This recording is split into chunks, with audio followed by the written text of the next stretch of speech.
this team, we're going to stand together and fight this disease. I come this way before, travel through the open door, circumstances navigate the path, and life happened all so fast. No, it got lonely sometimes, you see, I know we couldn't make it. Even when I'm off beat, I still land on my feet, and nothing can shake me, cause I know I took a hold on. I never. This is where I am destined to be. I'm not ready to give up. No, I believe in the miracle of life. Life's a play for no rehearsal. Learn quickly, they'll come for your role. Games get played, can't take it personal, cause the devil is a liar. Telling you the truth, hey. It's all in what you do, hey. Some things you gotta do, hey. It's fight for millions, take a second, see the blessing in it. With much expected, much is given. When I make the living, now I'm giving back to children. Never let the power come first before your happiness, yes. You can be the best if you go the distance. Mix a little sweat with your persistence. You know that the best things are never instant. Just shine up, let them see your brilliance. Get up, open up your eyes now. It's the moment of truth. No backing down. We're bringing it to life. Oh, for the children, it's a given. You gotta give it, be a blessing.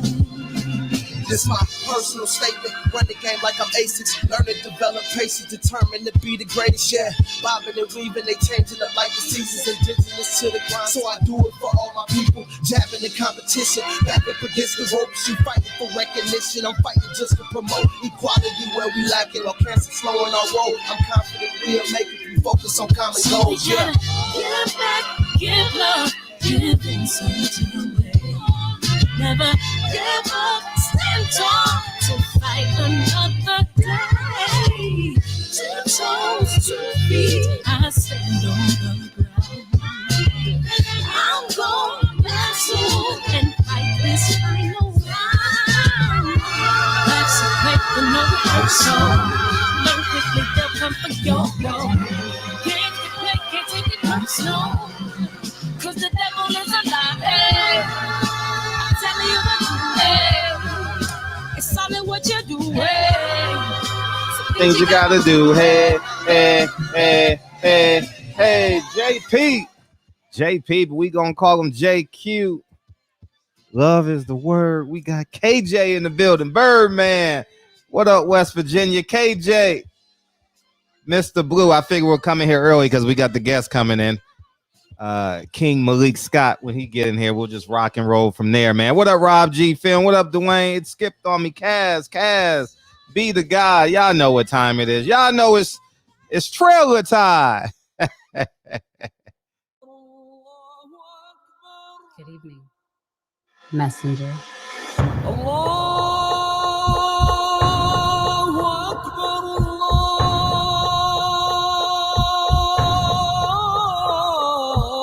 You convinced us that you were the last messenger.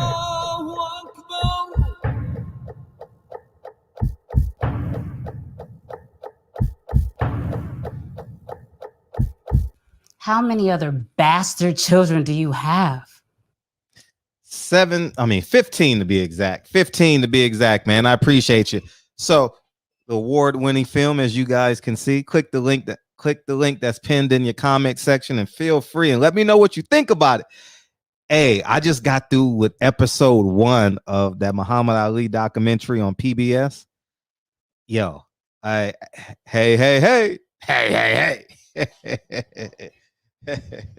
Did you take the car with you or what? Did you get done running your errands or what? You didn't give me a date in October neither. So it's good, man. It's good. I can't wait to go charge the car tomorrow. You know, I'm gonna watch it while I charge the car tomorrow. I'm gonna watch episode 2 while I charge the car. It's good. It's worth watching, man. I'm totally excited to finish it. I thought that it was weekly. They dropped all 4 episodes at once, so that's why I wasn't watching it. You know what I mean? That steaming, yeah, that's on purpose, man. Y'all thought it was by accident, so I just went with it. Steaming now is on purpose, man. You know what I mean? You know what I mean? So I'm changing the game with it. You know what I mean? I figured I'll do something different. I knew y'all would think that streaming, it was spelt wrong, so I just went with it and we just rocked and rolled. September 29th. Okay, let me look at it. I gotta, let me look at that. I gotta see what PPD got on the schedule. But yeah, man. So we got a lot coming up because the film is hot. Yeah, man. Yeah. And the reactions, man, people gonna be steaming. You know what I mean? So we kind of did that on purpose, man. Play with the words, man. And we knew some of y'all wouldn't even catch it, but the people that think I spelled it wrong, nah, I didn't. We got King Malik Scott coming in. Deontay Wilder had his press conference today. Teofimo Lopez moves his date back to October 4th. I believe Devin Haney, thank you, L Dub, has a fight date December 11th. Usyk Joshua this weekend. What else is going on in boxing? Canelo Plant is going through the roof. It's definitely going through the roof, man. You know,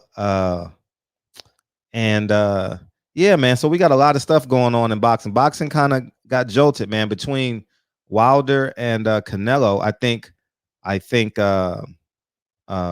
people are more excited this. Well, I would say I am more excited this week. You know what I mean? I kind of got excited today, and I thought they moved it back to the IBF wanted it moved back to October 4th. So whatever you want is cool. But it's exciting times, man. It's exciting times. Yeah, put jumper cables. Yeah, we gotta see how long this charge lasts, man. You know, but that press conference got me excited, man. That press when I was listening to D talk, I got excited, man. I was like, it did the one of the journalists asked him about his ring entrance. And I jumped through the roof, dog. I couldn't, man, when he talked about the ring entrance, man, I couldn't help myself, man. King Malik Scott is in the building, man. We appreciate you coming in this evening, man. Oh, you know I'm going through, baby. Oh, man. I was just telling everyone in the chat, man, I was listening to Deontay Wilder's press conference today. Mm-hmm. And the media member asked him about his ring entrance and all that, and I jumped out the window, man. I was like, right. That told and it's crazy too, because when I was scrolling and I seen you put the thing about Tobe, I was like, that's actually where my head been at too, because that 5-5 track is it's inspirational. It stands for so much, and it's pure, man. And you know what I mean? It's pure for so many reasons. You know what I'm saying by that? You know what I'm saying, bro? Yeah. And imagine the choreography in that. Woo! Because the video is off the hook. Yeah, because he and his wife do an amazing job with their choreography with minimum budget, and they do an amazing job. Yeah, it's all from the muscle. No sign to nobody. They just got the people behind them. That's it. Yeah. Yeah, I respect that brother a lot. And he's the only rapper, or I don't even like consider him. He's the only artist that I've ever seen box and can actually fight. His foundation is just as good as any professional fighter foundation that's I've seen. Like, and this is without the tweaks, you know what I mean? And I'll be talking to him sometimes, it's like his foundation is just very, very good, man. I had to ask, like, did you fight pro? Well, I thought about asking, like, did you fight pro? Because, bro, I seen him on the bag work, and I was like, man, good foundation, fundamentals is good. So it's good, man. So he's a well-rounded brother all around, from family to working out, for striving for the people, for striving for purpose. You know what I mean? He's definitely an inspiration to me, man, big time. Yeah, and he's an exceptional athlete. He played collegiate football, and And there he it works is. out with he works out with Jamal. I seen him with Jamal working out in their stories and stuff. So they do a lot. I can see it, bro. Yeah. So what were your thoughts of Deontay Wilder's press conference today? You want to know what's crazy, man? When they told me that they was doing it the other day, I feel as though Deontay is he's really tired of all of this, bro. You know that. You know what I mean? He's tired of all this, and I've never seen him this violent. But from a surgical standpoint, from knowing it has to be done from a systematic breakdown, knowing he have to be responsible, he have to be hold himself accountable while fighting. He have to have humility while fighting. And what does humility do? It make you recognize your opponent's strength and then take his strengths away so you can do whatever it is necessary that need to do so you can defeat him. And that's what Floyd is good at. He sells a fight with all the stuff that around it, but his humility and his humbleness on what his opponent does very well, for him to take that away goes to show he knew exactly how good his opponent is. And that's all we did right here for this camp with Fury. Everything Deontay have done subconsciously well over the last 10, 12 years that I've noticed. I took the subconscious out and I made sure we drilled these things. So now when they come, it won't be because I'm going to try this move just to see. No, it's going to become because it's natural. It's because you've been drilling. It's because you didn't put the 10,000 hours in on it. So it's a part of your repertoire. You know what I mean? So we've been having a lot of fun, man. The sparring partner has been very violent. You know, Deontay is not holding back, and his mind is made up on what he want to do. And I'm behind him 100%, man. Because like I told you, man, my brother got a dent in his head. So sometimes when he's talking to me, and I want to tell him to relax, I look at that dent in his head, and then I may look at his kids, and I'd be like, "No, fuck that. We on a mission. I'm not pulling him back from nothing." You know what I mean? So he's going to go get him. And he's about to be a 2-time heavyweight champion of the world, man. There's not an inch of doubt in me about that because I'm watching somebody hands-on sacrifice things that I know I've never seen him sacrifice. He's training in habits and wanting to break these, because it's different when you want to create with a fighter, but they may close-minded and they don't know how to go about creating. No, Deontay is not like that. He's receptive, and it's crazy because it's funny. I'll train or there's other people that could be trained by, we'll say, trainers or whatever, and they won't even be real killers. It's a phenomenal thing to me when you like how most real killers are the most receptive athletes. You know what I mean? And Deontay is one of them. He's the most receptive person I've ever trained or I've ever been around. This Deontay right here, like, you know what I mean? I'm talking, man, getting up at 6:30, calling me at 1 a.m. saying, "Bro, we got to continue to do more. We got to continue to do more. What's up with the film study? Man, I'm doing this. That combination we throw here, I want to add that on. Bro, I want to beat it." Like, he's just on it. You know what I mean? I thought I was on it. He topped that. Like, we really, we got a good thing going, man, as far as this fighter and trainer thing, man. And my prayer and my imagination and hope was that our fighter and trainer relationship will by far pass our brotherhood.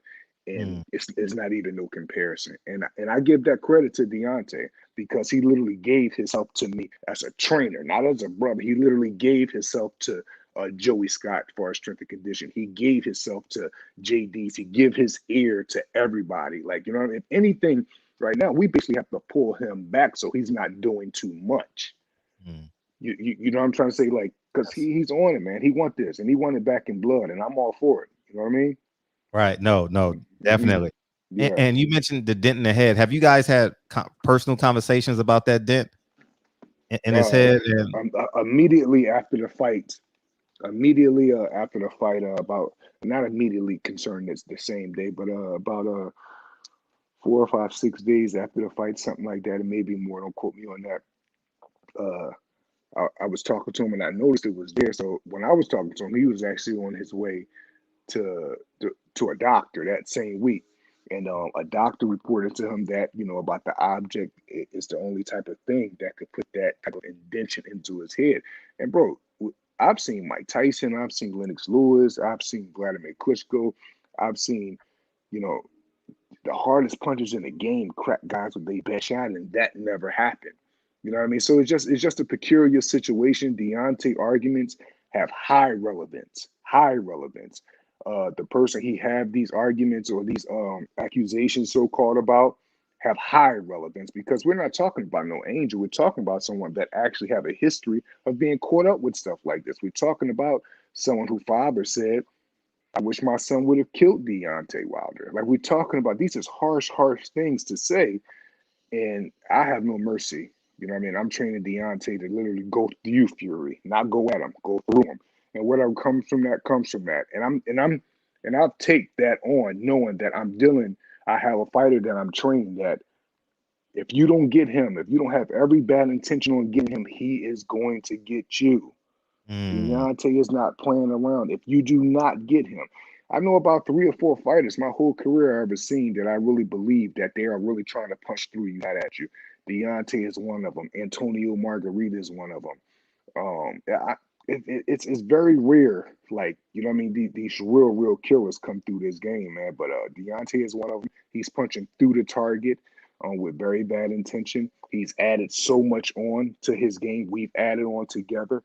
And like I tell him all the time, brother, I'm not teaching you nothing new. What I'm doing is using all my collective thoughts and things that I took notes on from boxing you, from fighting you, from studying you, from watching you, from understanding your outside life and how it carries on to the inside life. Everything I'm doing. So everything he's done that wasn't drilled, I'm making sure we drill it so it can become second nature to him. And that's what he's done with this training camp. Right. Was it challenging while you're training D, say, stop, listen, this is what Fury does. If you don't do this, you're going to lose the fight. Like, how's that how do you articulate that to a supreme athlete like Deontay Wilder? When we in a gym, he's so, I keep using this word receptive, and he's so open that the minute that something has happened, we literally stop the work. We got to do that again. We stop the work. No, I want it again. We stop the work. I want it again. Then when I think he got it, he'd be like, no, bro, I didn't turn right correct. Let's do it again. He wants this. So it's not like it's been such an easy thing, an easy job training this dude, because he's so receptive. Like, he's doing something he's never done to get something he's never had. I've never seen him in this type of zone before. I've never seen him this receptive before. I've never seen him putting punches together like this and setting guys up from a surgical, systematic standpoint, not just going out there throwing punches. That's not what's going on now. You know what I mean? And when that does go on, when that does peak, we stop. That's not it. I'm talking about myself. I'm talking about Joey Scott. I'm talking about JD's cousin. No one is pulling punches. If we have to combat with him back and forth, we don't give a fuck about that. The job will get done, though. And to our blessing, hasn't even been no combatant. Him and Joey, they go at it because they're with each other early in the morning. Deontay is not a really early morning person anyway. So a lot of that stubbornness kick in with them two, with the strength and condition when they going through their shit. And plus, Deontay be tired. He's always training on a loaded body all the time. He's always training on a body that's just coming from a workout. He's always training on a body that is tired from his previous workout. You know what I mean? So that's why something that's very imperative that we do in Deontay's camp, that him and JD's created, they week on sparring, week off sparring. That's very imperative for an athlete like Deontay, because when he's going, you'll have to pull him back. So his rest and his recovery is off the hook this training camp. And he invested in it, man. The man put the best of the best cryo in his gym at home. The man put the best of the best ring with the deep indented mat for his legs could be strong at his home. He put weights at his home, heavy bags at his home. Tomorrow we doing sparring gear at his home on the outside ring. Like, he's really invested into going to get this title back in the ring, out the ring, spiritually, mentally, physically, and everything. I'm impressed by him so far, and I've known him over 10 years. So it's like, for me to be impressed from the kind of student he's become, that says a lot, man. Because like it's easy to get up out that bed when you ain't got nothing and go jogging 6-7 miles. It's easy because you got so much more. Bro, the man is in Alabama. The man own 4, 5, 6 home in many different places or more. Got his estate over here. Rolls Royces, everything he ever wanted, he has. The way he's training, I can't tell he has those things. The way he's trained, I can't tell that he was heavyweight champion before. I can't tell none of the rich and fame he's ever experienced before, because the way he's training, the way he's resting, Because to me, that was one of the most biggest things that I was worried about his rest, about him recovering, about him eating right. Now, literally, when he leaves the gym, all right, bro, if you want to come up, I'm up at the house. I'll meet you in the recovery gym. He can't wait to do it. So it's easy. You know what I mean? It's easy from a trainer, from a manager, from a strength and conditioning guy standpoint, because we're dealing with somebody that wanted for himself more than we wanted for him. I couldn't ask or be more happier with the job that I have. And I have no doubt. I think it's not Brian Nelson, with the dude over England. He can't understand like why I'm so confident in Deontay. Like why, if y'all seen what I'm seeing every day on an everyday basis, you would be this confident. This is taking away his power. Most people are just impressed with his power. He's showing me so much besides that, because the other day in sparring, I had to come to him between the rounds now, and I said, now what you're doing, you're actually boxing and hurting people, and you're having perfect rounds. This is the level that I need you at. When you're having perfect rounds without a knockdown, without any of those things happening, because he's so naturally gifted when it comes to power that if he do everything systematically, it's going to create the power to land anyway. Right. You get what I'm trying to say? So it's like, it's a blessing, man, really being in this position. I'm embracing it all. I'm enjoying this ride with my brother. And I'm, as you all can see, I'm behind him 110%. I'm extremely confident in him. I'm very passionate about this job. I've never been more confident in nobody in my life as much as I'm confident in Deontay Wilder becoming two-time heavyweight champion of the world. And we're doing it against a very legitimate fighter. I'm this confident against a very legitimate fighter. This is not, all due respect, this is not AJ fighting Andrew Ruiz. This is not one of those. This is not Holyfield fighting a discouraged Michael Moore. This is not Mike Tyson fighting Michael Spinks. No, we're fighting somebody that is big like us or bigger. We're fighting somebody that can fight backing up, coming forward. We're fighting somebody that beat Vladimir Klitschko. And I'm this confident, so you guys can imagine what I'm seeing on an everyday base from a mental, spiritual, and physical standpoint. You know what I mean? It's not like this confidence is not coming from, oh, well, we fighting Stavern for the third time again. This is not that. I'm very confident right here. We're going against a very good fighter. Tyson Fury is not an okay fighter. He's not a normal fighter. He's not a good fighter. He's a very, very, very good fighter. Right. He's just not better than Deontay Wilder to me. He doesn't punch harder. When Deontay is on, like he's on now, like I told him the other day, Fury is the least of your problems if you stay in this mentally focused zone right now. Fury will be the least of the problems. He'll never lose another fight again if he stay in this kind of zone. He just won't. He just won't. The kind of zone he's in now, it would be very hard for any heavyweight to beat him from any era, not just this era. Because you got to realize we're dealing with somebody fast, big, strong, tall, is the hardest puncher in the history of the sport. And now he's coming from, he systematically breaking guys down before the power even.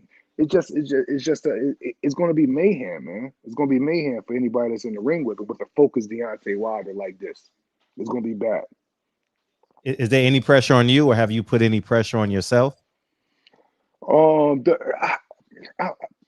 mean, obviously it is, Fred. It is. You know, I mean, this is a big stage. The pressure's on me as well too, because this is my first big job as a trainer. People know that I'm a student of the game and I'm knowledgeable and I come from the cloth of being an actual fighter. They get that, but still, this is a big job. I'm not starting off with Joe Blow as a 1-0 against the guy that never had no fights at all. I'm starting off literally at the top of the creme de la creme. You know what I mean? So, it's good. I'm dealing with the pressure of it very, very well. But what's helping me deal with it all is because I'm literally seeing what we're creating every day. If I wasn't seeing Deontay, I would be very, very worried.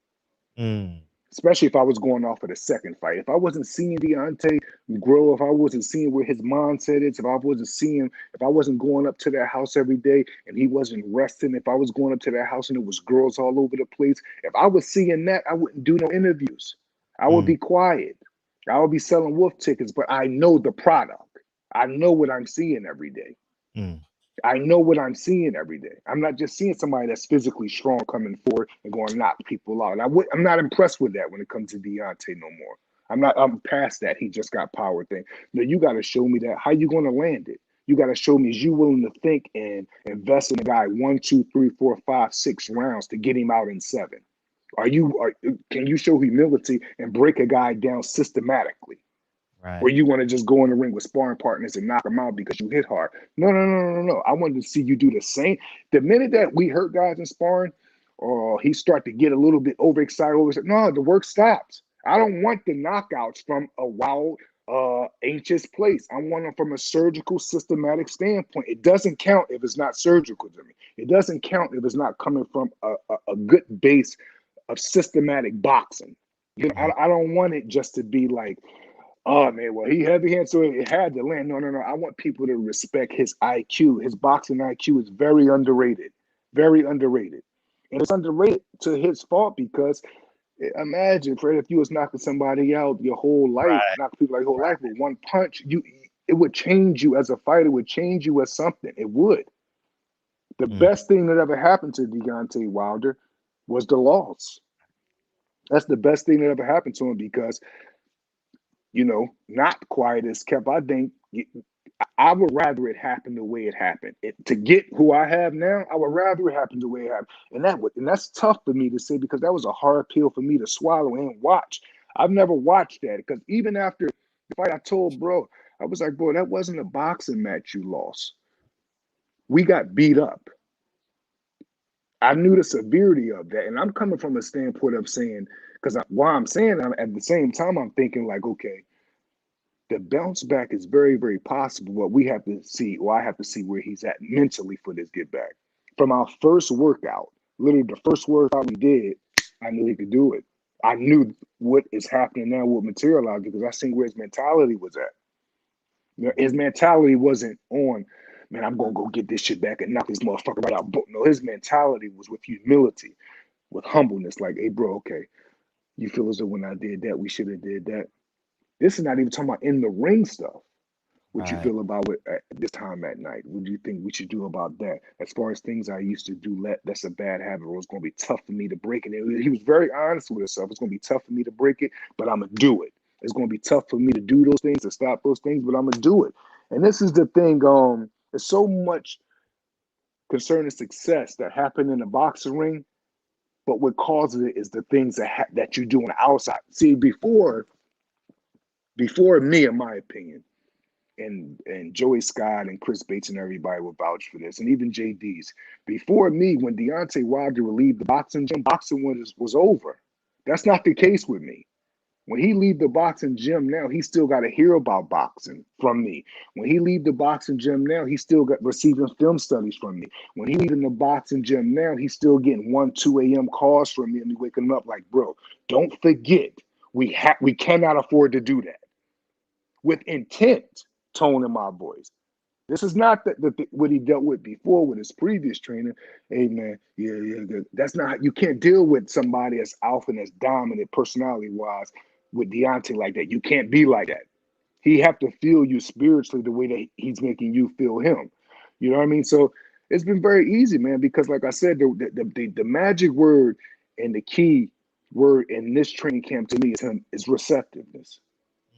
Because I knew that's all it would take. You know what I mean? Because there's times that he went in there and clipped guys out under his own merit. He went in there and knocked top class fighters out under his own merit and his own understanding. There was no drilling going on. There was no systematic breakdown on how to get a guy out of there and stuff like that. Shout out to JD's. Him and JD's is an extraordinary strategizer.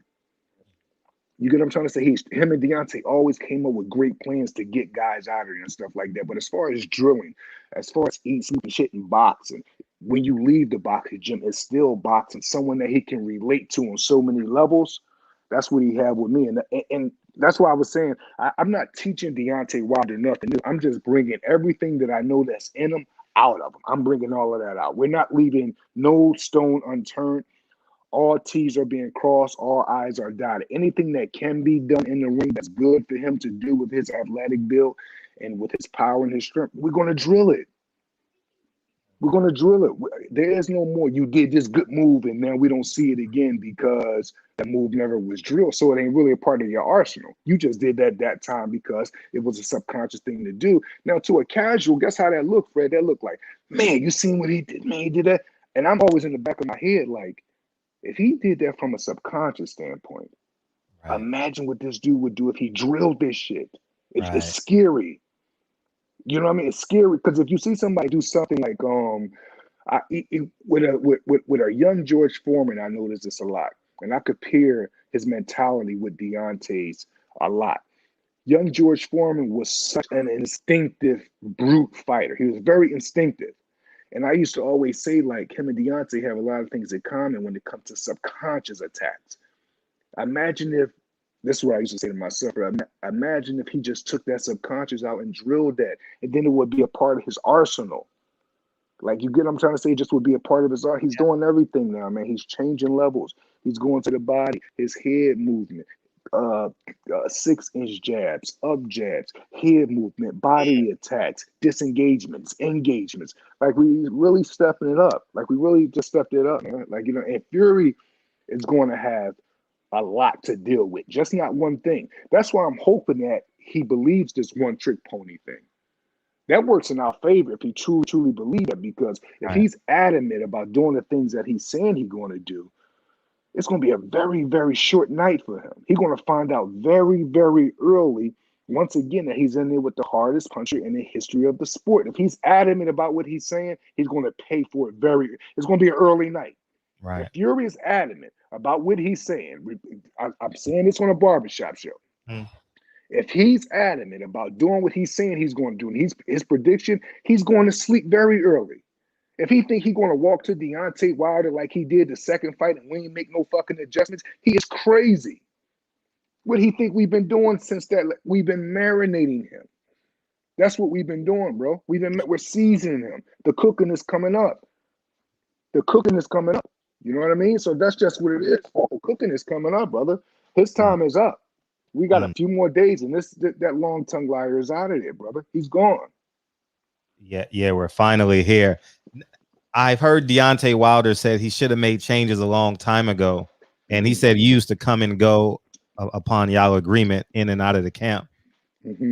Was it challenging for you to bite your tongue as you saw him training, or you just said, well, this is good enough? You didn't want to step on. The reason for me, Fred, it was hard during those times, because even during those times, Deontay would tell you, I would talk to him about opponents and stuff about opponents. We'd come up with game plans. Of course, JD's. But what was hard is because during a time in his career, he had Russ Amber and Mark Breland and JD's and Cuz Hill. So during that time, I respect all of those guys to the utmost, especially Mark Breland, because Mark paved the way, regardless of everything that's going on now. Mark paved the way for not just people like myself, a lot of young guys in boxing. And the last thing I would ever want to do is step on a legend toes. You get what I'm trying to say when it comes to this boxing thing?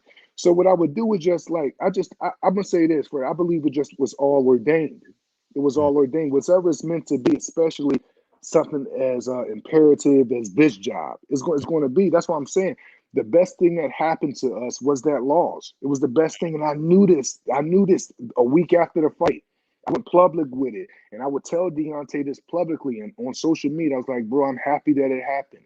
And that sounds very demonic to some people. Like, what you mean you're happy that it happened? Because if that's what it took to get the Wilder that I got now, I'll have that shit happen 10 times. I'll walk through that fire 10 times, because I know this Deontay, no one can beat. No one can beat. Red, listen to what I'm saying. I've been telling him, everybody in the camp and everything, this whole camp, this could be the easiest fight of his career. It's just all up to Deontay. Fury is just, he has no say-so. This sounds so like crazy because Fury is a damn good fighter, and this sounds very obtuse, you could say.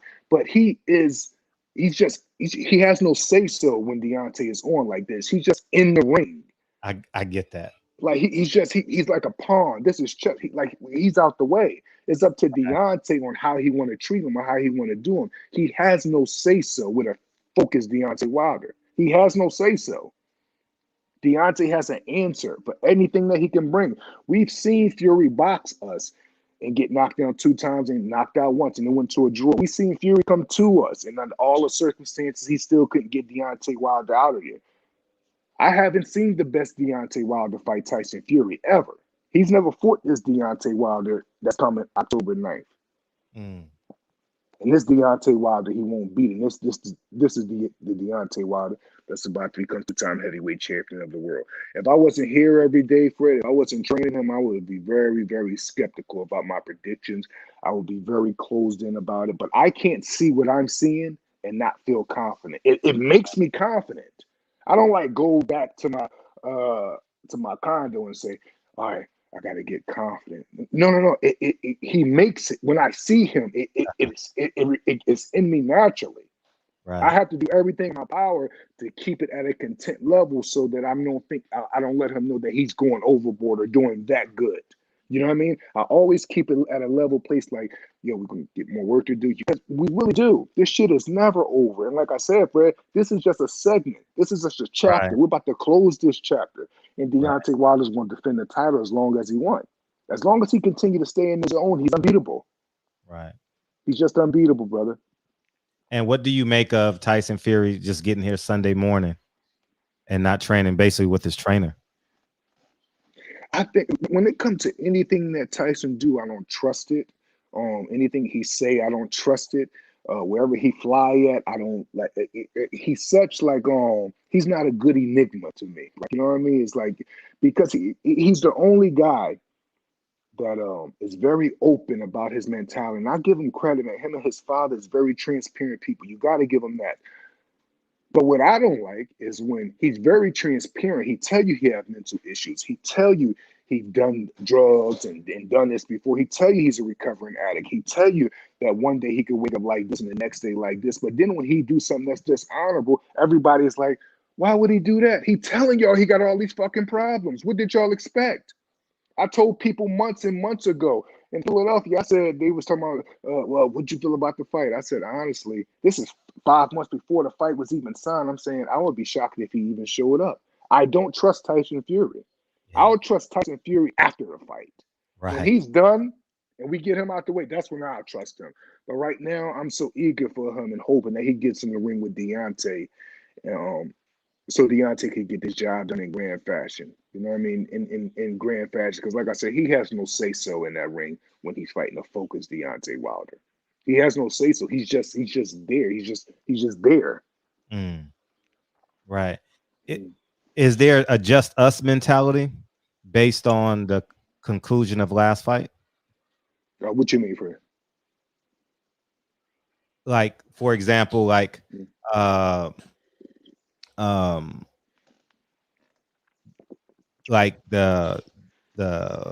referee, the other team, the promotion, or is Team Wilder going in here? It's only us 6 that's getting on this helicopter. That's it. Yeah. Shit, yeah. Yes, majorly. But are you saying including like after the fight? No, I'm talking about just in general, like this. Everybody that's leaving Alabama, we're all just protecting us. Because I remember. Oh, yes. Shit, yeah. Okay. Bro. Yeah. Yeah. All right. Fred, I'm gonna tell you what was crazy about that question is because like I knew what you were saying, but I was like, is Fred on to what we? Yeah, shit, yeah. Covering all bases, right? You went there, right there. Hell yeah, bro. I knew that's what you were saying, but I just wanted to make sure before shit, everything is covered. And I mean everything down to the everything, Fred. You know what I mean? Everything is covered, brother. Everything. Yeah. All T's across, man.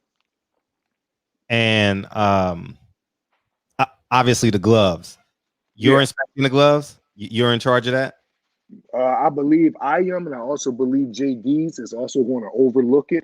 And we have someone else that's going to be overlooking it. Like we're like, yes, we're on it, brother.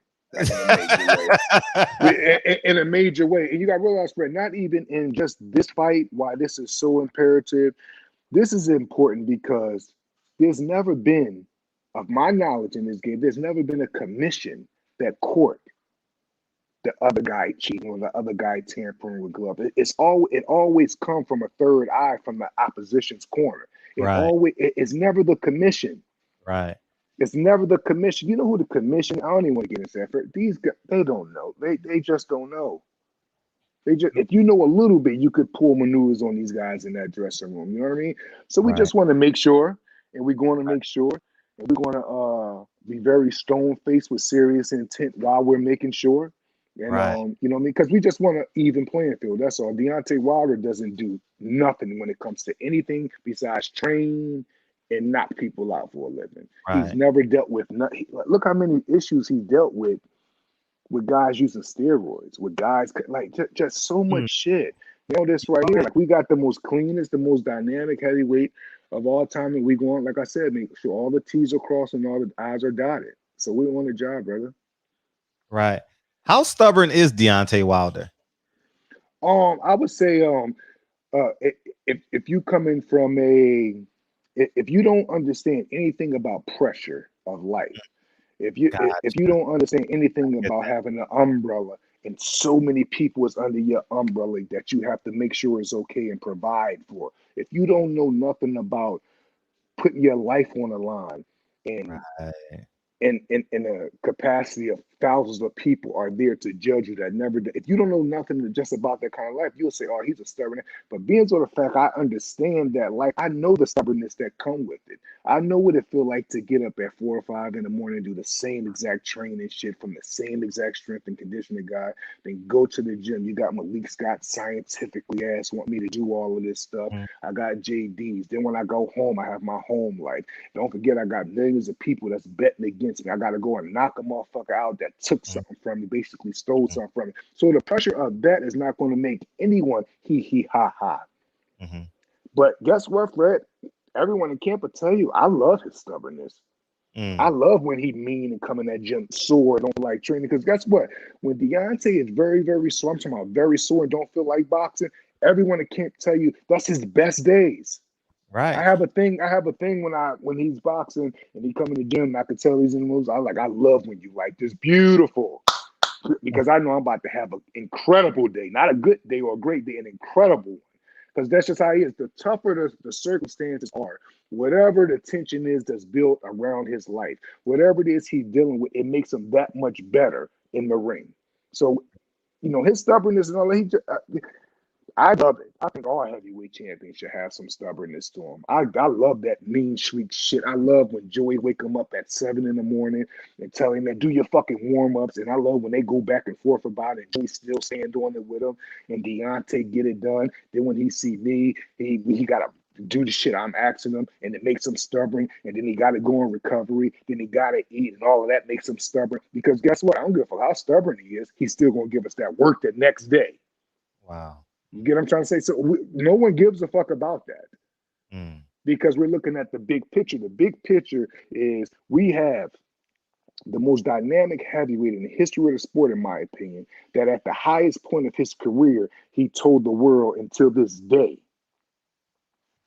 not to even go that much farther. He's not unapologetically black. Deontay Wilder is unapologetically himself. And by him being unapologetically himself, it makes him unapologetically everything else. You get what I'm trying to say? A man got to know who he is before he stand up for his people. Deontay Wilder know who he is. That's why he stand up also for his people. He used his stage for the better of good. You get what I'm trying to say? He, like so many people have, it's almost like a cult been made for this guy, for people just to hate him for no reason. They won't look at him and say, oh, I'm glad he back training. They'll say, yeah, he back training, but why is he training in that room? I had one guy text me the other day and said, won't you tell him to cut his beard down? Hold on. You see how fucking good he looking? Fred, this shit's crazy, man. It's always, and I tell him all the time, man, I said, bro, it's a you thing. It's been a cult, an indirect cult that has been built literally just with an attempt to tear him down. But like I tell him, your grandmother tell you you was anointed, and I believe her, and you have to continue to believe. But one thing I guarantee you she didn't tell you was that this shit was going to be easy. You're not going through nothing that Martin didn't go through, Malcolm didn't go through. Shout out to, you did a good job on that. Oh, thank you, Oh, dog. come on, bro. You just took me. I went through. Fred, you did a good job, brother, on that. Hold on real quick. I want to just a 5-second thing. Uh-huh. You embrace uncomfortability, you welcome it on. Uh-huh. People that is the so-called higher powers, I've watched you challenging with a smile on your face. Uh-huh. You have literally drove miles to be a man and say something to a man's face that you said about him over this internet. Right. You are unapologetically yourself. Your platform is for people to speak their mind. Of course, they go too far, you're going to protect the brand. But your platform, you got to keep in mind, bro, you went at the biggest dog in the industry when people were saying, you shouldn't have did that. And you said, y'all will not shut me up. I'm standing up for what's right. You're doing that in 2021. Right. When that's like frowned upon. You get what I'm trying to say? So it's like that 9 wives thing you just did. I looked at it the other day, and I looked at it twice, and then I looked at it the next morning before training because I wanted to talk to Bates about it. And what it mostly is, Fred, is very enlightening because you have someone like me that I know the history of Malcolm, I know a little bit of the history of Eli, but sometimes you could be following the blind. And a lot of that right there, you know, not to go too far in it, is just wrong, is unjustifiable. It's for any man to do those things is wrong. And what I like that you're putting that on the forefront. Like you know what I'm trying to say, bro? If that's not saying who you are as a man, I don't know what else they're saying. You know what I mean? That's not a comfortable piece you put out. You knew that would shake shit up, but you're fine with that. You want that. A lot of people are scared to do that. For every time I look on your story, brother, you with your kids. Yeah. If you ain't with your kids, you promoting 9 wives. Right. If you ain't promoting 9 wives, you're going to go drive miles and miles away to look Andre Ward in his eyes to tell him you meant what you said, regardless of what he's saying, and looking at him saying, you ain't the only one that have made money. I'm a multimillionaire too. So what you trying to say? Right. That's unapologetically yourself, and that's what I'm saying, and that's what Deontay stand for, and that's another reason why I'm so confident in him because I know who he is as a man, not just as a boxer. Right. You know what I mean? Yeah. I genuinely appreciate those words, and absolutely, man, truth. And Bomb Squad is the gift that keeps on giving. Absolutely. Yeah. What it is. Yes, sir. What it is. Good, baby. What's up, big bro? Hey, what's up, bro? How you doing? Fred, how you doing, King? Man, I'm great, man. I'm great. Hey, you more than worthy. You more than worthy to call yourself a king, baby. Now everybody's worthy enough to call themselves a king, and you worthy, man. I applaud you, brother. Man. Thank you. Taking the risk you take with your brand, bro, and not keep caring about what no one says. And when I say no one, it's easy to say I don't care about what the people say down there. That's easy. No, what's hard is saying, no, fuck even the people up there. No, I'm saying fuck y'all too. The ones that so-called the hires. You know what I mean, Fred?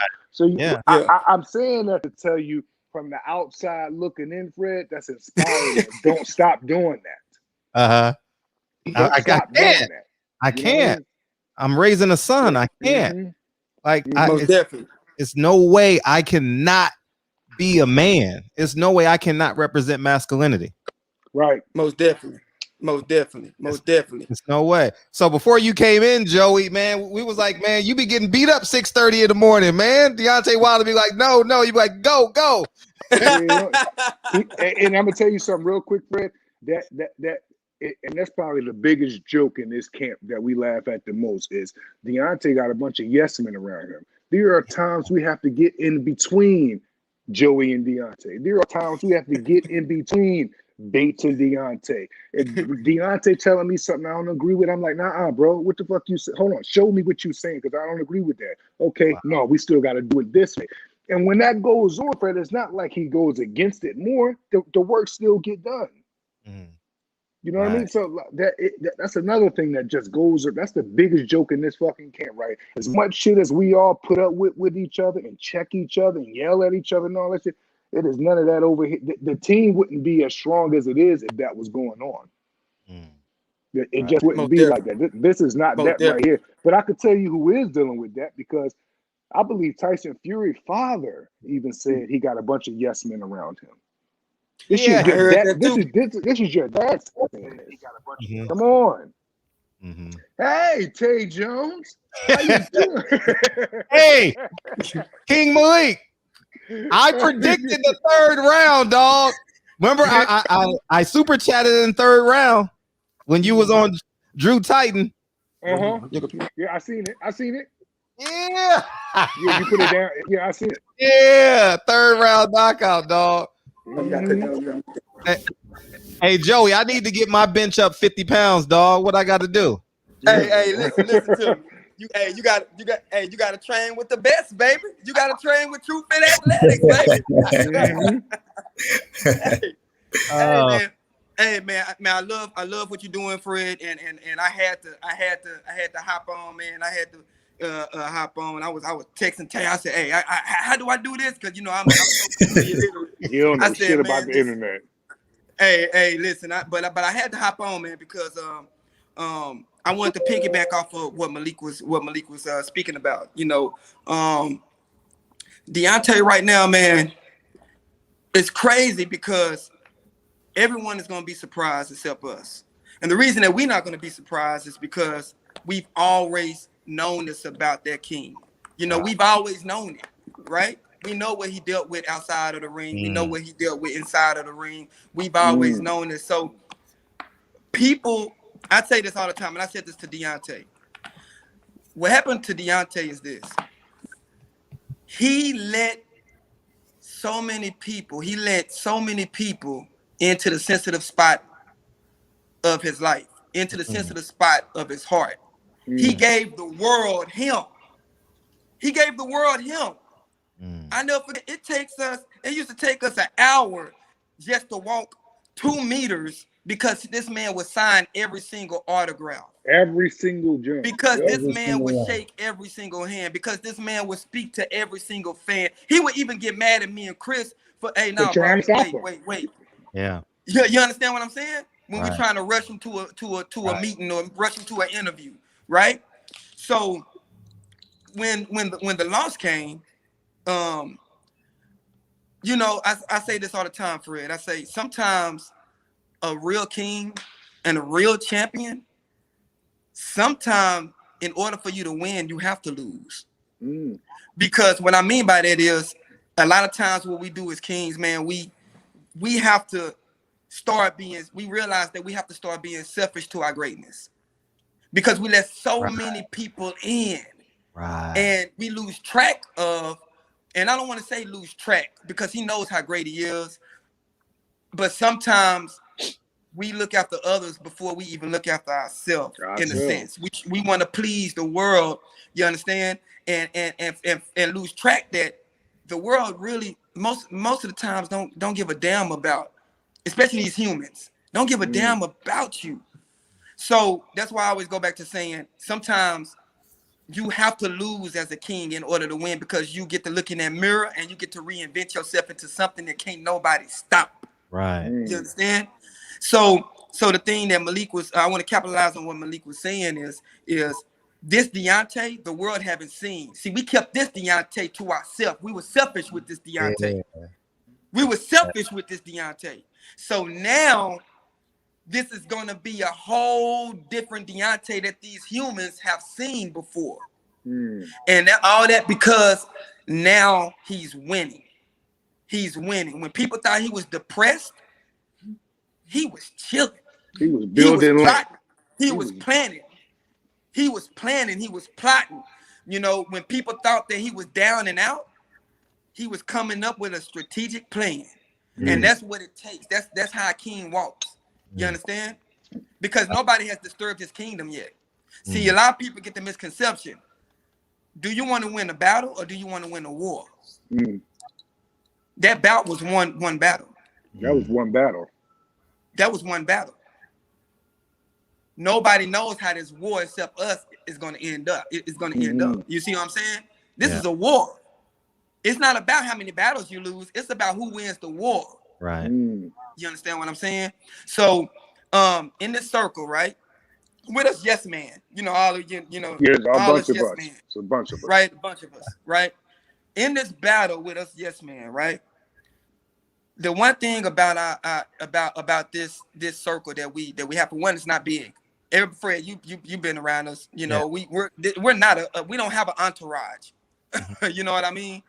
But everybody is successful within this circle in their own right, and everybody in this circle demands greatness. Now you put all of that together, you put all these guys together, you understand? It makes a fist. Yeah. You understand? And that's how we pride ourselves. That's how we pride ourselves. Is this job, is it a lot of pressure on us? Like Malik say? Yeah. But who cares? Like we so great that it don't matter. I love pressure. We competitors. You understand what I'm saying? Especially when we seeing what we seeing every day. Wow. So we're gonna say hypothetically, Fred, if I was dealing with that, when I go to that gym and I seen him boxing 12, 13, 14, 15, 16 rounds, it goes right away. And I'm like, there you go. It's good. Most It's harder when you're dealing with someone that won't listen. It's pressure when you're dealing with someone that's not receptive. It's pressure when you're dealing with someone that won't get up in the morning. It's pressure when you don't have a nutritionist. It's pressure when somebody won't rest and recover. That's what's pressure. That's pressure. The only pressure we deal with is we are extremely, extremely hungry to make history, and we want to make sure that history is made. That's it. But as far as the horse that we got running, no, we got Secretariat. We got Secretariat. You know what I mean? It's not that in. Plus, we're training someone that he doesn't even operate good if everyone is around him. Pressure. It doesn't go. All of this comes from a systematic mindset, Fred. You know what I mean? Yes. The system that we created, JD's, Joey, Cuz, Big Don House is here now, Chris Bates, Tajon, the system that we created right here is a recipe for disaster for the opposition. Right. It's a recipe for disaster. There's no way we can miss. We can't miss. It's impossible. Right. DJ had a question. DJ wanted to know 3 questions, Coach Scott. What was your initial reaction when Deontay Wilder asked you to be his head trainer? 2, what's in the microwave? No, I'm joking. 2, do y'all see any comparisons from Rocky 3 and you to training for this fight? Oh man, it's from an emotional standpoint. You know, I'm a big ass crybaby when it comes to people I care about. So from emotional standpoint, it's so much comparison, and people been sending me certain clips in the same compassion that Apollo seen in Rocky to go fight a tough guy like Clubber Lang. That same stuff he's seen in Rocky is the same ability and more that I see in Deontay. I'm like, music is life to me, and life imitates art. And I got this song by one of my favorite rock alternative music bands by Future Island, and it's called Balance. And I remember after we lost to Fury that second time, I could not stop listening to the song. And in the song, the guy is just saying to his friend, anything you want to do, I'll see you through. But to make change, you're going to have to change your life. And that's what Deontay did.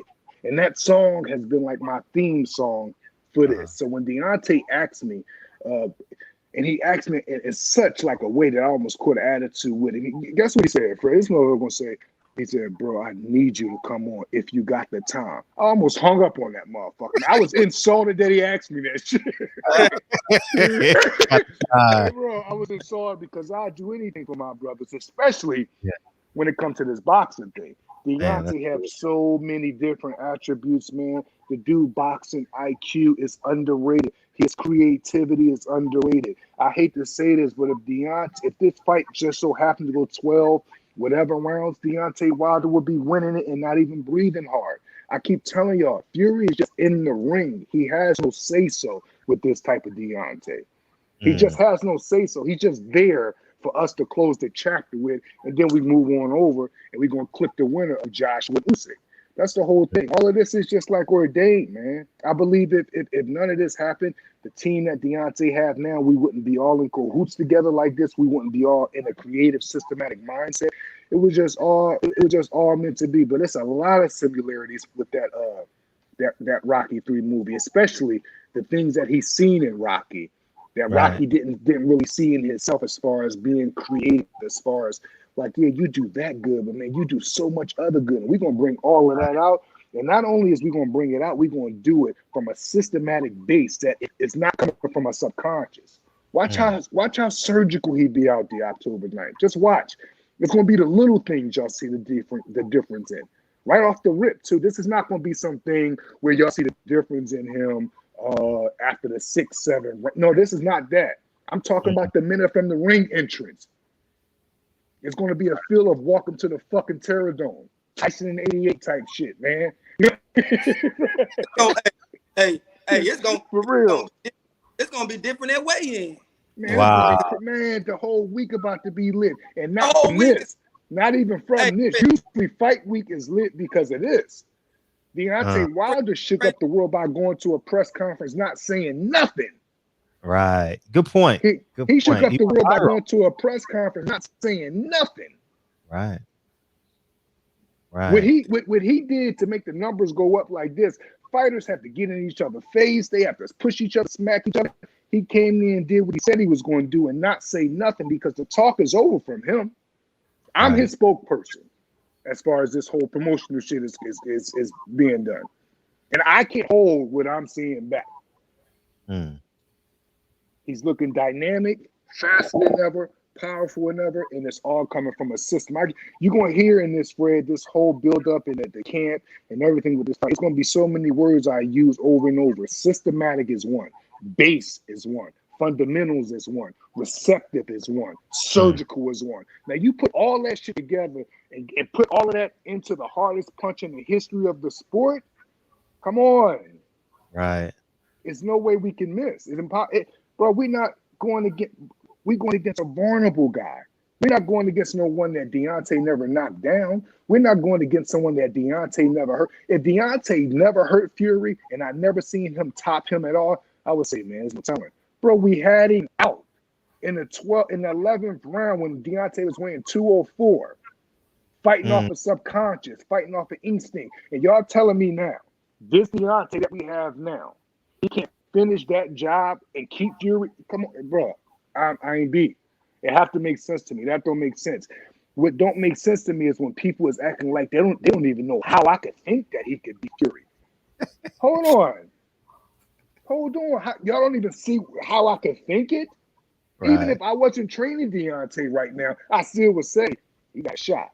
But the fact that I'm training him and I'm seeing what he's doing, I'm seeing the results he's getting from Joey, I'm seeing the results that he's getting from me and Don House, I'm seeing what the nutritionist is saying too. And you gotta realize this is not Deontay go talk to the nutritionist and then don't report to us. Or he go talk to Malik and then, no, we all are in this every day together communicating.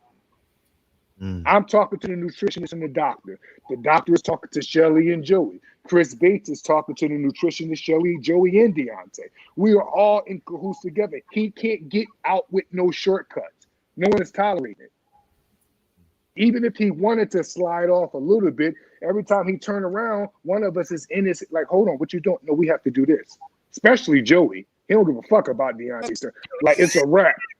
I'll bend a little bit. Like, I was just about to say, listen, I was just about to say, Deontay, if you're looking at this, finish that protein. You know what I mean?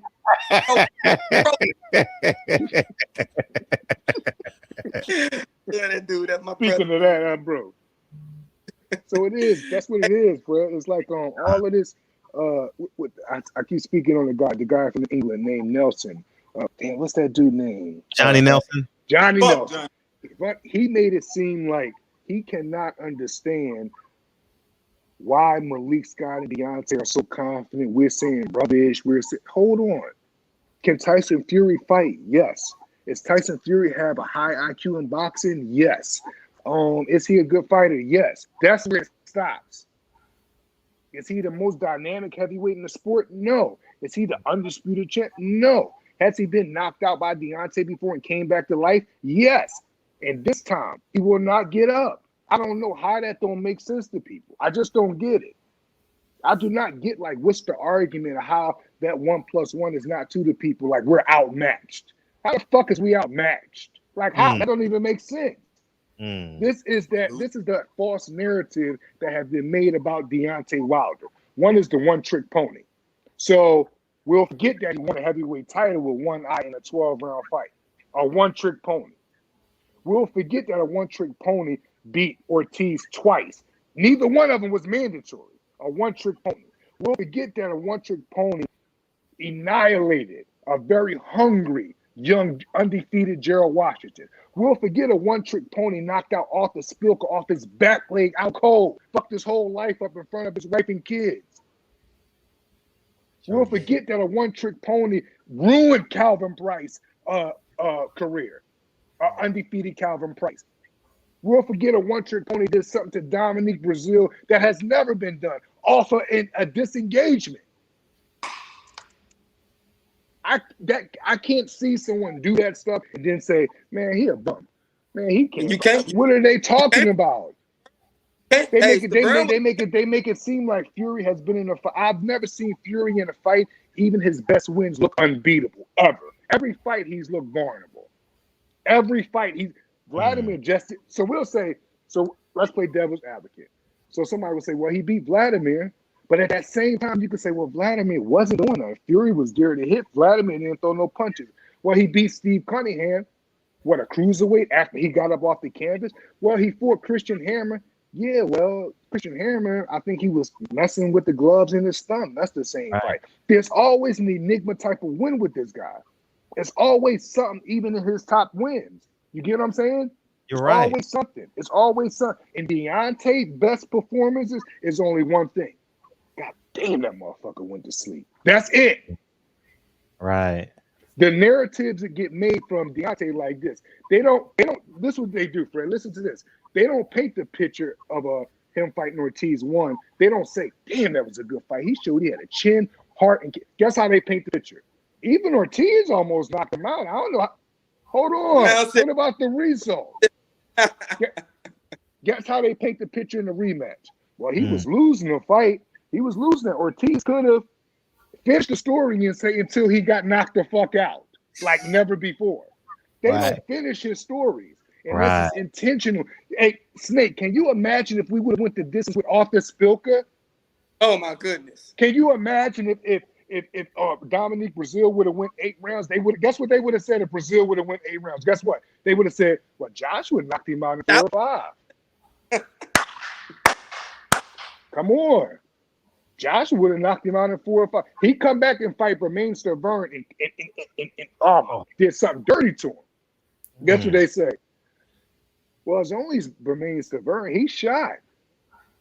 Chris Arreola put a hell of a performance on against an in-prime undefeated Adam Kronacki. Then he comes back and puts on a hell of a performance against Andy Ruiz. But what happened when Chris Arreola fight injured Deontay Wilder with one arm? No bicep, yeah. He gets annihilated with one arm. Fell off a motorcycle, burns biceps, arms all fucked up. And in the fight, he had 3 dislocated fingers and broke his arm and had a bicep rupture. No one stops Arreola like that. No one. And you see what Arreola did to Andy Ruiz? Yeah. I mean, this shit have to add up for it to make sense to me. You get what I'm saying? It just have to add up. At one time, they was trying to say Adam Kronacki could beat Deontay. You come on, yo, man. Y'all talking about a one-dimensional come forward fighter that don't even know how to spell head movement could beat the hardest punch in the history of the sport. Man.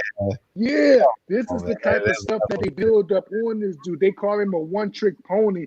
It's almost like I'll be at my computer, right, doing film study, and I'm watching everything I'll be watching everything he do good, and on the internet they'll be saying, "Oh, he's just a one-trick pony." Now imagine this. Put yourself in play devil advocate right here, Fred. Then I'll be reading One Trick Pony at 2:00. Then by 2:30, I'm at the gym. This motherfucker throwing 4-punch combinations, pivoting, moving his head, knocking guys out from the back foot, going forward, doing controls, pivoting, moving his head, then asking us to give him more rounds after that work on the pass. But then they call him a one-trick pony. I don't get it. So y'all have to, I'm sorry if this come across too confident or if this come across, but I don't understand y'all humans. It doesn't make sense. I'm front row. I'm front row watching Picasso at work every day, and I'm hearing these little gnats over here telling me he can't draw. It doesn't make sense. I'm watching Picasso at work every day, and I'm like, man, this is whoo. Then when I go home after a long day, I cut on my laptop computer, and I'm hearing one-trick pony, he can't fight, he's not this, he's not that. I'm like, hold on, my fucking head is hurting. I just watched him do everything under the moon, and now they saying, no, it's fuck humane. It's not fuck the facts, because the fact is Deontay Wilder's in the best shape and has never looked this good in his life from a mental, surgical, systematic standpoint in boxing. That's just the facts. Then they run with well, everyone look good on pads, not the kind of pad work we do. You niggas are out there doing choreographical pad work. Yeah, everyone do look good doing that. Everyone do look good doing that. You niggas ain't out here looking good on legitimate 1-2s and making sure the spaces in between your feet right. And if it's not, your guys saying, we got to do it over. You know who's doing legitimate pad work? Derek James and Errol Spence. That's legit, because when you see Errol Spence fight, you see that exact pad work when he's fighting. I don't have Deontay Wilder doing 80-punch combination, 14 slips. He's not even that. You got to be that kind of person to want that shit.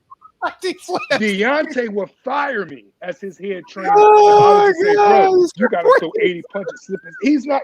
That's not even in his makeup as a person. He do everything in his power to stay away from that kind of shit. He wants to. I think it was the beginning of this week or the beginning of last week. We didn't have a run-in with each other, but we had like this little 5-second bicker we did. And I was telling him something about head movement. He was like, bro, but when I'm coming, I woody. And I was like, he don't even know how to. The minute he thinks something is choreographed, he like, That's him. That's him all day. To do that choreographical shit that's popular right now, it has to be in your personality. I'm training a killer, not a boxer. I'm training somebody that's trying to punch through you and take you to the next dimension. And I don't care what no one say about that. I'm sorry that he's like that. That's just how he is. And I'm another thing too. I'm sorry that I like that he's like that. Deontay Wilder's punching people to send him to the next dimension. And I advise you, anyone he's fighting, y'all have to fight him with the same intention, because if y'all don't, God be with you. And I mean what I'm saying, Fred, because this shit just goes too far. Just the made-up narratives about the hardest puncher in the history of the sport, and outside the ring, standing for not just himself at the elite of his career, he's standing for his people, and y'all fucking talking, saying what? It doesn't make sense. They get mad when I say I never seen nobody like this since Ali. They don't like that. Oh, I know what y'all want me to do. Y'all want me to say Ali would knock Deontay Wilder out if they fought. I'm sorry, I don't think like that. If Ali would have laid on them ropes and let a Deontay Wilder hit him, it would have been very, very bad. If George Foreman in his prime would have got hit with a Deontay Wilder with Foreman's lack of defense at that time, he would have been on his back. Ernie Shea was just coming forward with his hands down. Sonny, listen to them guys. They would have been on their back. And this is coming from a student of the game, not a casual. You get what I'm trying to say? I'm not saying this because it's something that I'm guessing. I'm saying it because it's something that I've studied. No human is made to take that shit. I've watched this guy go 12 rounds with guys, and I watched those same guys he went 12 rounds with just walk too much fighting them, and they even walk different. The equilibrium is off even when they walking. Bermain Stavern went 12 rounds with him. Bermain Stavern, before Deontay Wilder, had one of the best shits in boxing. The very next fight, he fought Derek Ross and got knocked out. That ain't because he ain't got no good chin. It's because it was deteriorated from fighting Deontay Wilder, taking that shit for 12 rounds. He fucked up careers and lives. No one is the same after fighting him. I'm sorry. Especially, it's crazy because this is crazy. The longer it goes, the more it is fucked up for you niggas, because that means the more you getting hit. And this is another thing, Fred. Say if they think they blocking it. It doesn't matter with that kind of power. The impact is coming through those little ass gloves. The impact is, bro. Ortiz, bro, has a hell of an amateur pedigree. He come from the fundamental base. He had no answers for that power. People make it seem like Eric Molina is some fucking bum. You know how hard Eric Molina hit with his right hand? Ask Chris Arreola, who he almost knocked the fuck out, who has a touch in. Ask Adam, who Eric Molina went over in Poland and knocked the fuck out. He get in there with Wilder. He hurts Wilder. Guess what they say? Man, if Eric Molina could do that, anybody could do that. No, that's not how boxing go. First you have to give. You gotta have humility. You gotta give credit where credit is due. And you gotta say, you know what? Eric Molina must punch hard. Why? Because he hurt Deontay. Guess what they'll say? No, it's because Deontay got skinny legs and can't take a punch. It ain't because Eric Molina punch hard. This is the narrative that they didn't build against him. Gotcha. Before they give credit, they'll rather tear him down than give him credit. It's almost like they want to tear him down, then give him a little bit of credit. We're going to say he got skinny legs. We're going to say he ain't got no skills. We're going to say he's from a little ass town. We're going to say he ain't never fight nobody. But then we're going to say this. Well, he do punch hard. Oh, fuck y'all. Y'all going to tear him down 10 times and give him one little inch of praise. And even that little inch of praise, Fred, it hurts them to even say that. Okay, imagine this. Imagine if Deontay was winning fights and wasn't knocking people out. They would call him the worst fighter in the history of the sport. They would. They wouldn't say he got a good jab. They wouldn't say he got a good back foot. They wouldn't say he stayed behind his front knee with his chin. They wouldn't say he know how to measure off. They wouldn't say, they don't say nothing. A cult has been built to tear him down. I'm sorry.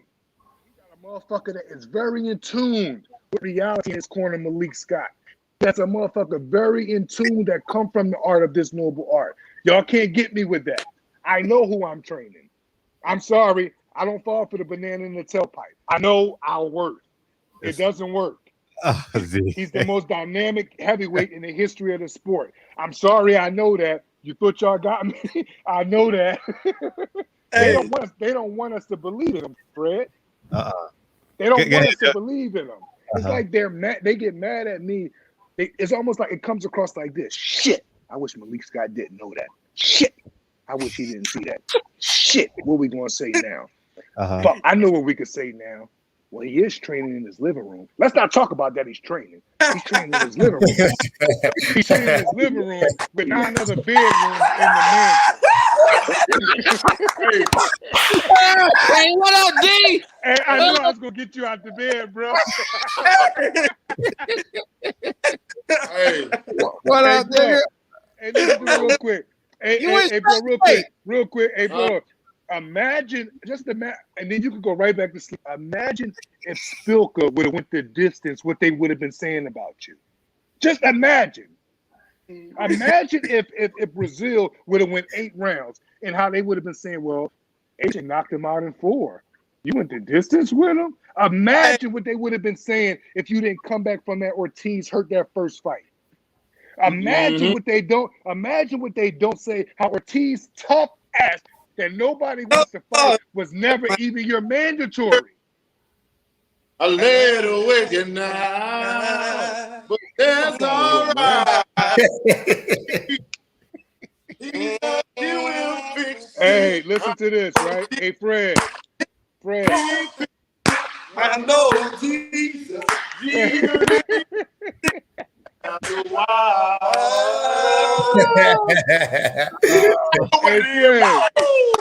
Click that like button, baby. Yeah. They want to build a narrative and make it seem like no one that motherfucker has ever fought. They want to build a narrative and say he fought no one. Hold on, Malik. What I want to say is this, right? They can't stand for a king to speak up for his culture. I tell Deontay all the time, he's bigger than boxing. Bigger than boxing. He's bigger than boxing, Fred. Mm-hmm. You understand? And people hate that. The crabs in the barrels hate that. You know, they hate the fact that he is standing on his shield and he is not only fighting for himself and his family, but he's fighting for a whole culture. Right. They don't like that. Right. They don't like that. And it's a No, lot you of know what crowds. they want, Snake? That's what they want. They want Deontay to start going to more clubs and get a lot of more cases and get locked up and pop bottles and be in rap videos. That's Hey, exactly tell what they bro, want. he got to start getting in rap videos and stuff like that, You're right. man. They want, You're right. bro. They don't like that. They want him out more. He got to go to the clubs. He got to be on social media more. They want him to be holding that Rolls Royce in the garage too much. He got to start showing that off. He got to start showing that new truck. That's what they want. Because guess what? Guess what, Snake? They want that. This is what they do. When you do that, they build you up, and then they Adrian Broner you. They take already you know. down. Boom. Right. You're right. They want that. That's all for the tear down. That's the plan for the tear down. They hate that they can't get to him. They hate that he believes silence is golden. They hate that if it's not a fight coming up, they don't see him. They don't like it. Yep. Right. They don't like it, man. That's why you think the fake narratives are built, because he don't give them nothing. I've been trying to wrap my head around this shit all fucking camp. Even before camp, I'm like, what the fuck is this? Why people say total opposite about this dude? I know it is, because he don't give them nothing. All these other guys is public.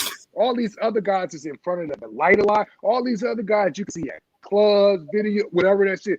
Bro, it's too much of a homebody. Homebody. You're absolutely right. He is too out the way. He got to give them more. Yeah, you're absolutely right. We're gonna make a rap tomorrow. Fred, we're gonna make a rap video tomorrow.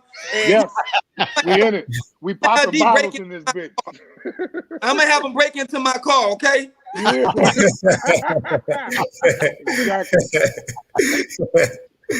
Oh my God, man. They can't stand that this black man is speaking upon his culture and he's fighting for more than they missed the whole point of the walkout last fight. They missed the whole point. I got it. Man, that shit was so powerful, dog. But it's just like and usually when fighters or athletes do stuff like that, it's because they getting pushed by the this is all coming from Deontay's wanting. This is him wanting to do this. At the peak of his career, this is him wanting to be like that. I had somebody call me from Chicago one day. Deontay didn't even tell me he was going to Chicago. He said, yo, your brother down here walking and marching, right? The media didn't even do shit on that. I didn't even know Deontay was down there and get ready to go to Chicago or down there in Chicago. And people was calling me telling me he was down there. This is by choice. Yes, all this stuff is by choice. He hired Malik Scott as his trainer by choice when the world was saying all of this shit about Malik Scott. He a different type of individual. Different type. Different. So people were, here we go. Build up the tear down. I got one. Let's get into it. Mark Breeden, right? You know I love Mark Breeden. Anybody that know me, they know I know what Mark did for the culture of boxing, right? So this is what they do. Deontay boxing, 10 title defenses. The whole time they saying he need a new trainer. Look at his skills, man. He need a new. Now listen, if I'm training a fighter and all you're doing is talk about how bad he is, guess what you're saying about me? Yep, I'm a piece of shit trainer. This is the indirect shit that go on the media, right? So they said, man, he need a new trainer. Mark ain't teaching him nothing. Man, what? Man, Mark is not aggressive, man. He got to get a new trainer. He ain't gonna be shit. Soon as he got a new trainer or was getting ready to get a new trainer, everyone hopped on the Mark bandwagon and said, "You was the best thing that ever happened to him." I don't know why he would got rid of Mark. It's so hard, bro. Fred, I say this with all intent.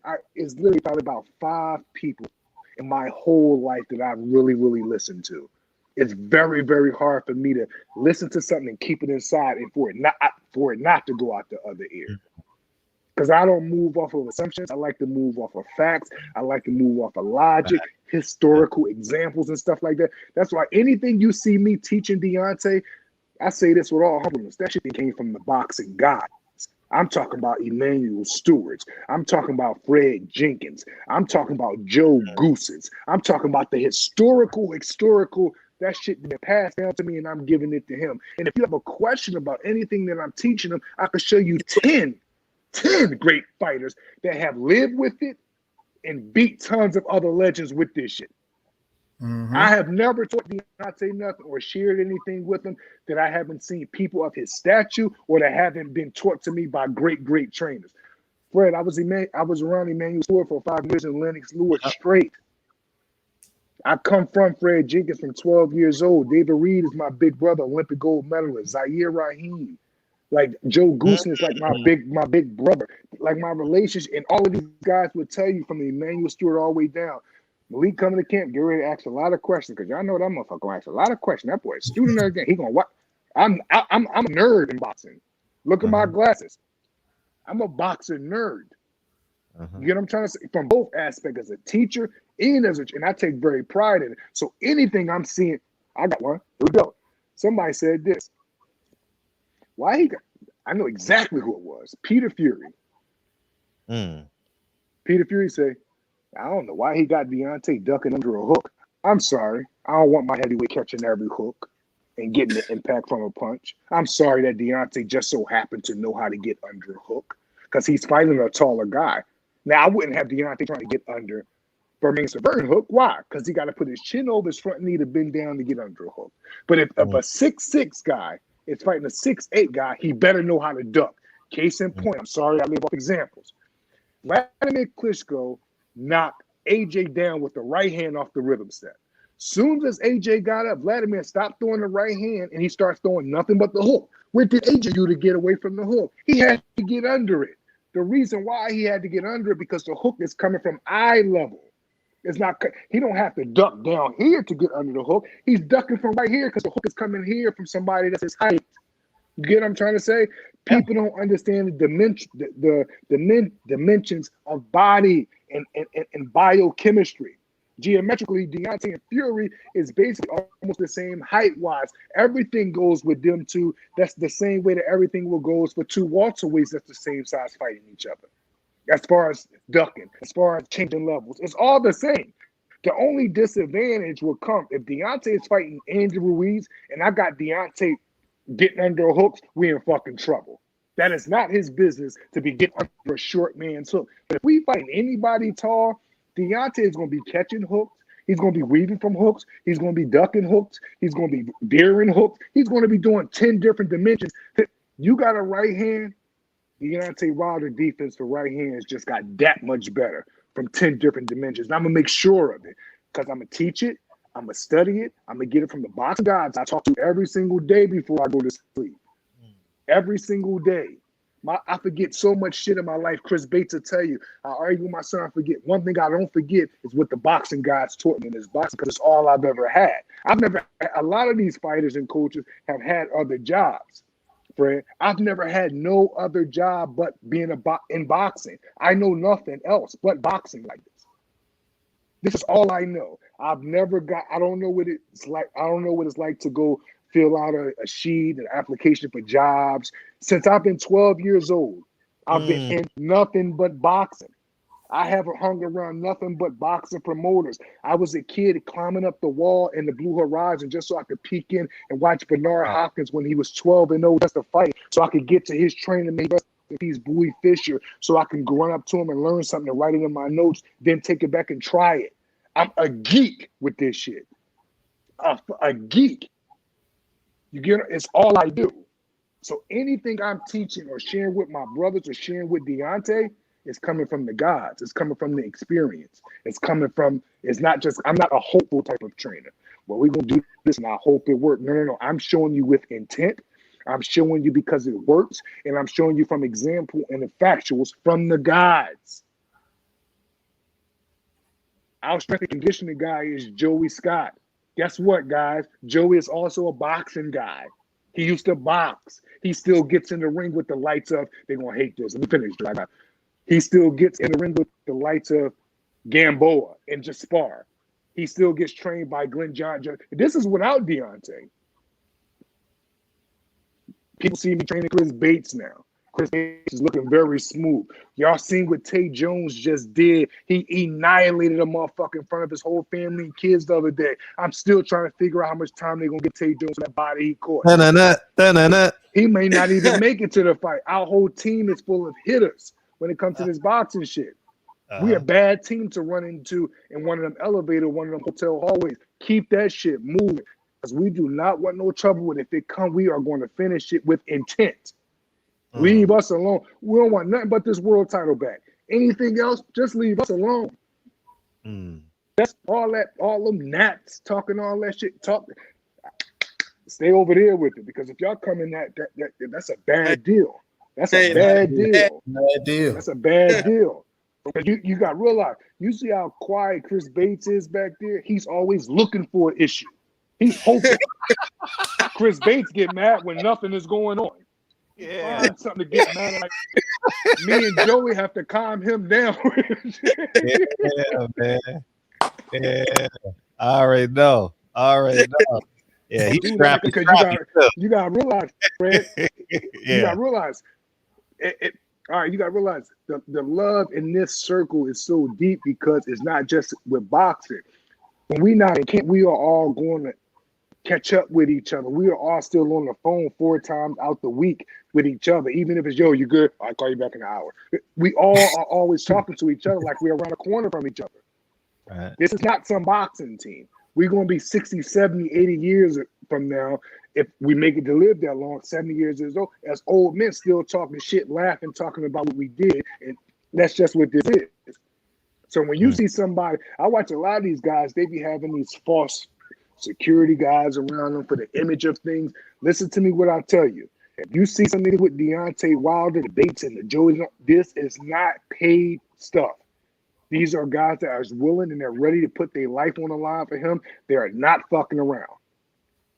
Bates come from the legal activity. I heard somebody say to Bates at the press conference, me and you are not boxers.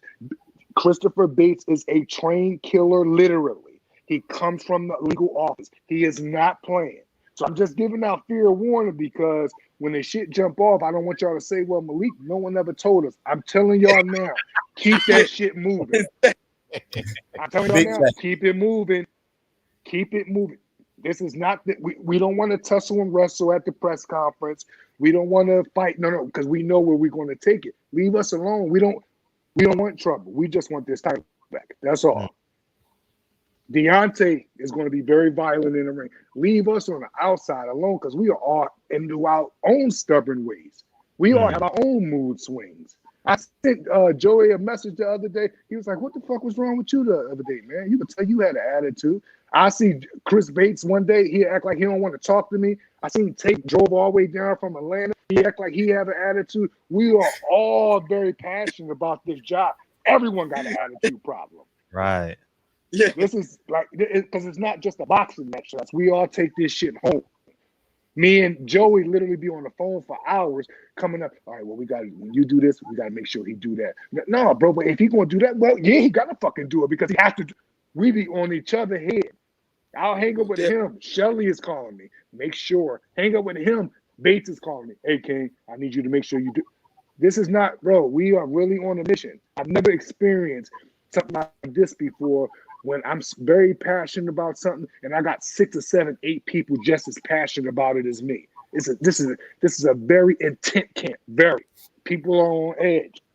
People are on edge. And I notice it from me being on edge and I'm looking like, well, I could tell Bates don't feel like playing today. I ain't even gonna say shit to him. What's up, Snake? You good, bro? Yeah, I'm good, nigga. Why? I'm like, okay, I see what this is about. and it's because you gotta realize, Brett, people are, bro, we all have families. We all have lives. Deontay ain't the only one sacrificing. Joey Scott was going to be late to be, because you know Joey Scott was an Olympic coach in Japan. This is not his first one, but that's another story. So he went to Japan, right, to go to the Olympics, right? I'll strength and conditioning guy, because that's what he do. He got the #1 fastest guy in the world, but that's a whole nother story. He goes to Japan, flies back to camp. Haven't seen his wife since. Ain't seen her 6 weeks before that. Tay got a baby on the way. And Tay just got married. And Tay just got a new home. Chris Bates got his business that he's doing. And he just bought a house. I have my whole shit that I'm doing. Bro, we know JD's is a very nice guy. He is on edge right now. Shelly Finkel is filthy rich. He is passionately on edge right now. This team is not fucking around. We won't be back to our regular selves, I guarantee you, until literally 3 days after we get it back. Because after we get it back that night, we're going to be so happy crying. And hey, Chris Bates said it the best. It's going to be a bunch of bitches and motherfuckers that night. Amen. Man, that's going to be a special night, dog. That's going to be a special night. Man, a long time coming. How do y'all maintain the structure knowing I think it's a game at this point? I think everything has intent between Bob Arum and Tyson Fury and Frank Warren. I think that's what's the structure? What's the glue in keeping this all together? Everyone stay in their lane. Everyone stay in their lane, and we have no problem understanding who's the head man in charge. And we all of us just play our position. I've never been around a team where there is absolute, and I mean this for, I mean not one ego, not one. We don't even feel comfortable dealing with an issue alone. Like, we don't want to deal with it. Usually people in these type of situations, they want to deal with the issue alone to make themselves seem bigger. No. I'm calling Snake at 3 a.m. I need your help, big bro. Hey, what you think about if you train a minute and I do that, and I want to work on the pivots, and then yo, Tay, is you coming up in Atlanta because we need you, woo bop boo bop. Bates, we need you. Hey, Jet. No one want. This is a real team. It's a we. There's no I. There's no I. It just don't exist. No one wants to handle an issue alone. We respect each other's space. Joey is very, very experienced in strength and conditioning. He comes from an incredible background in track and field. His accolade speaks for itself. Chris Bates holds everything down he's supposed to hold down. Tay holds everything. And I'm here training, and I do my part, and I also go and get help from my brothers. And I imply it into Deontay from my knowledge of being in the game for almost 30 years now.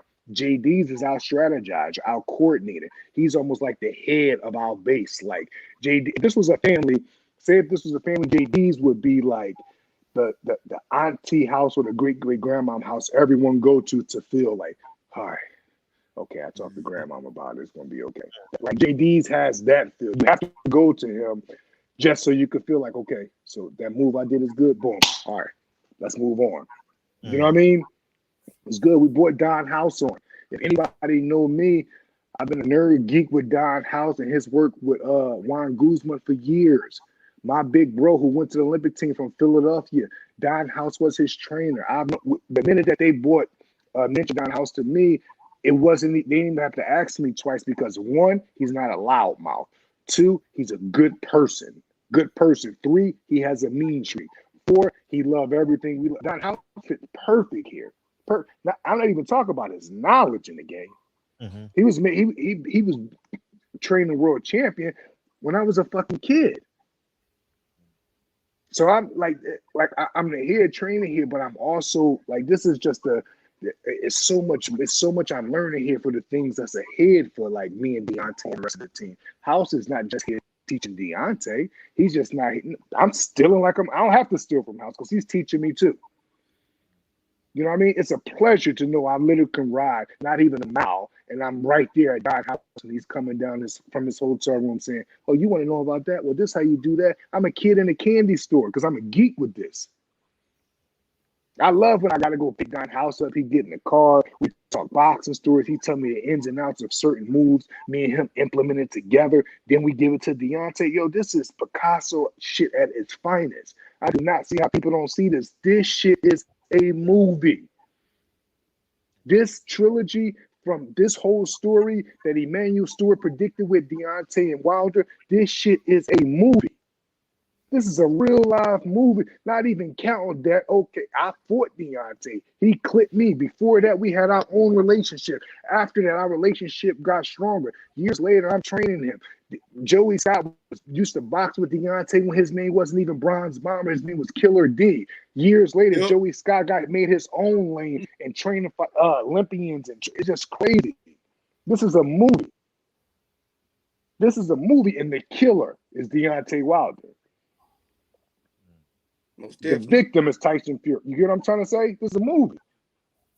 And we embracing it all, man, and having a lot of fun doing it. A lot of fun, man. I'm so confident about this. Like every day I wake up confident, even on, because what we haven't had one bad day. It's either good or great. And me and Joey, we always give each other this certain eye. Like we could just feel each other when we like know something could have been better with D, or like we just look at each other like, no, okay. And that means like we're gonna talk later about it, or he was good that day, not great, or great and not good. We don't even have to talk. This camp so much we Tay could come in the gym from driving all the way from Atlanta, and he literally could feel the energy. He has an incredible sense when it comes to reading the room. That's one of Tay's highest attributes. He reads the room. If he come into the room and the room is on, he could feel it and he go right into his place. If the room is on up, yo, bro, I holla at you, yo, him and D, they do their thing. Whatever. You get what I'm trying to say? Everything is intertwined. Deontay, in my opinion, have created a dream team. In boxing, in out. A lot of these guys beat teams just in boxing. When the career is over, these guys don't even see each other no more.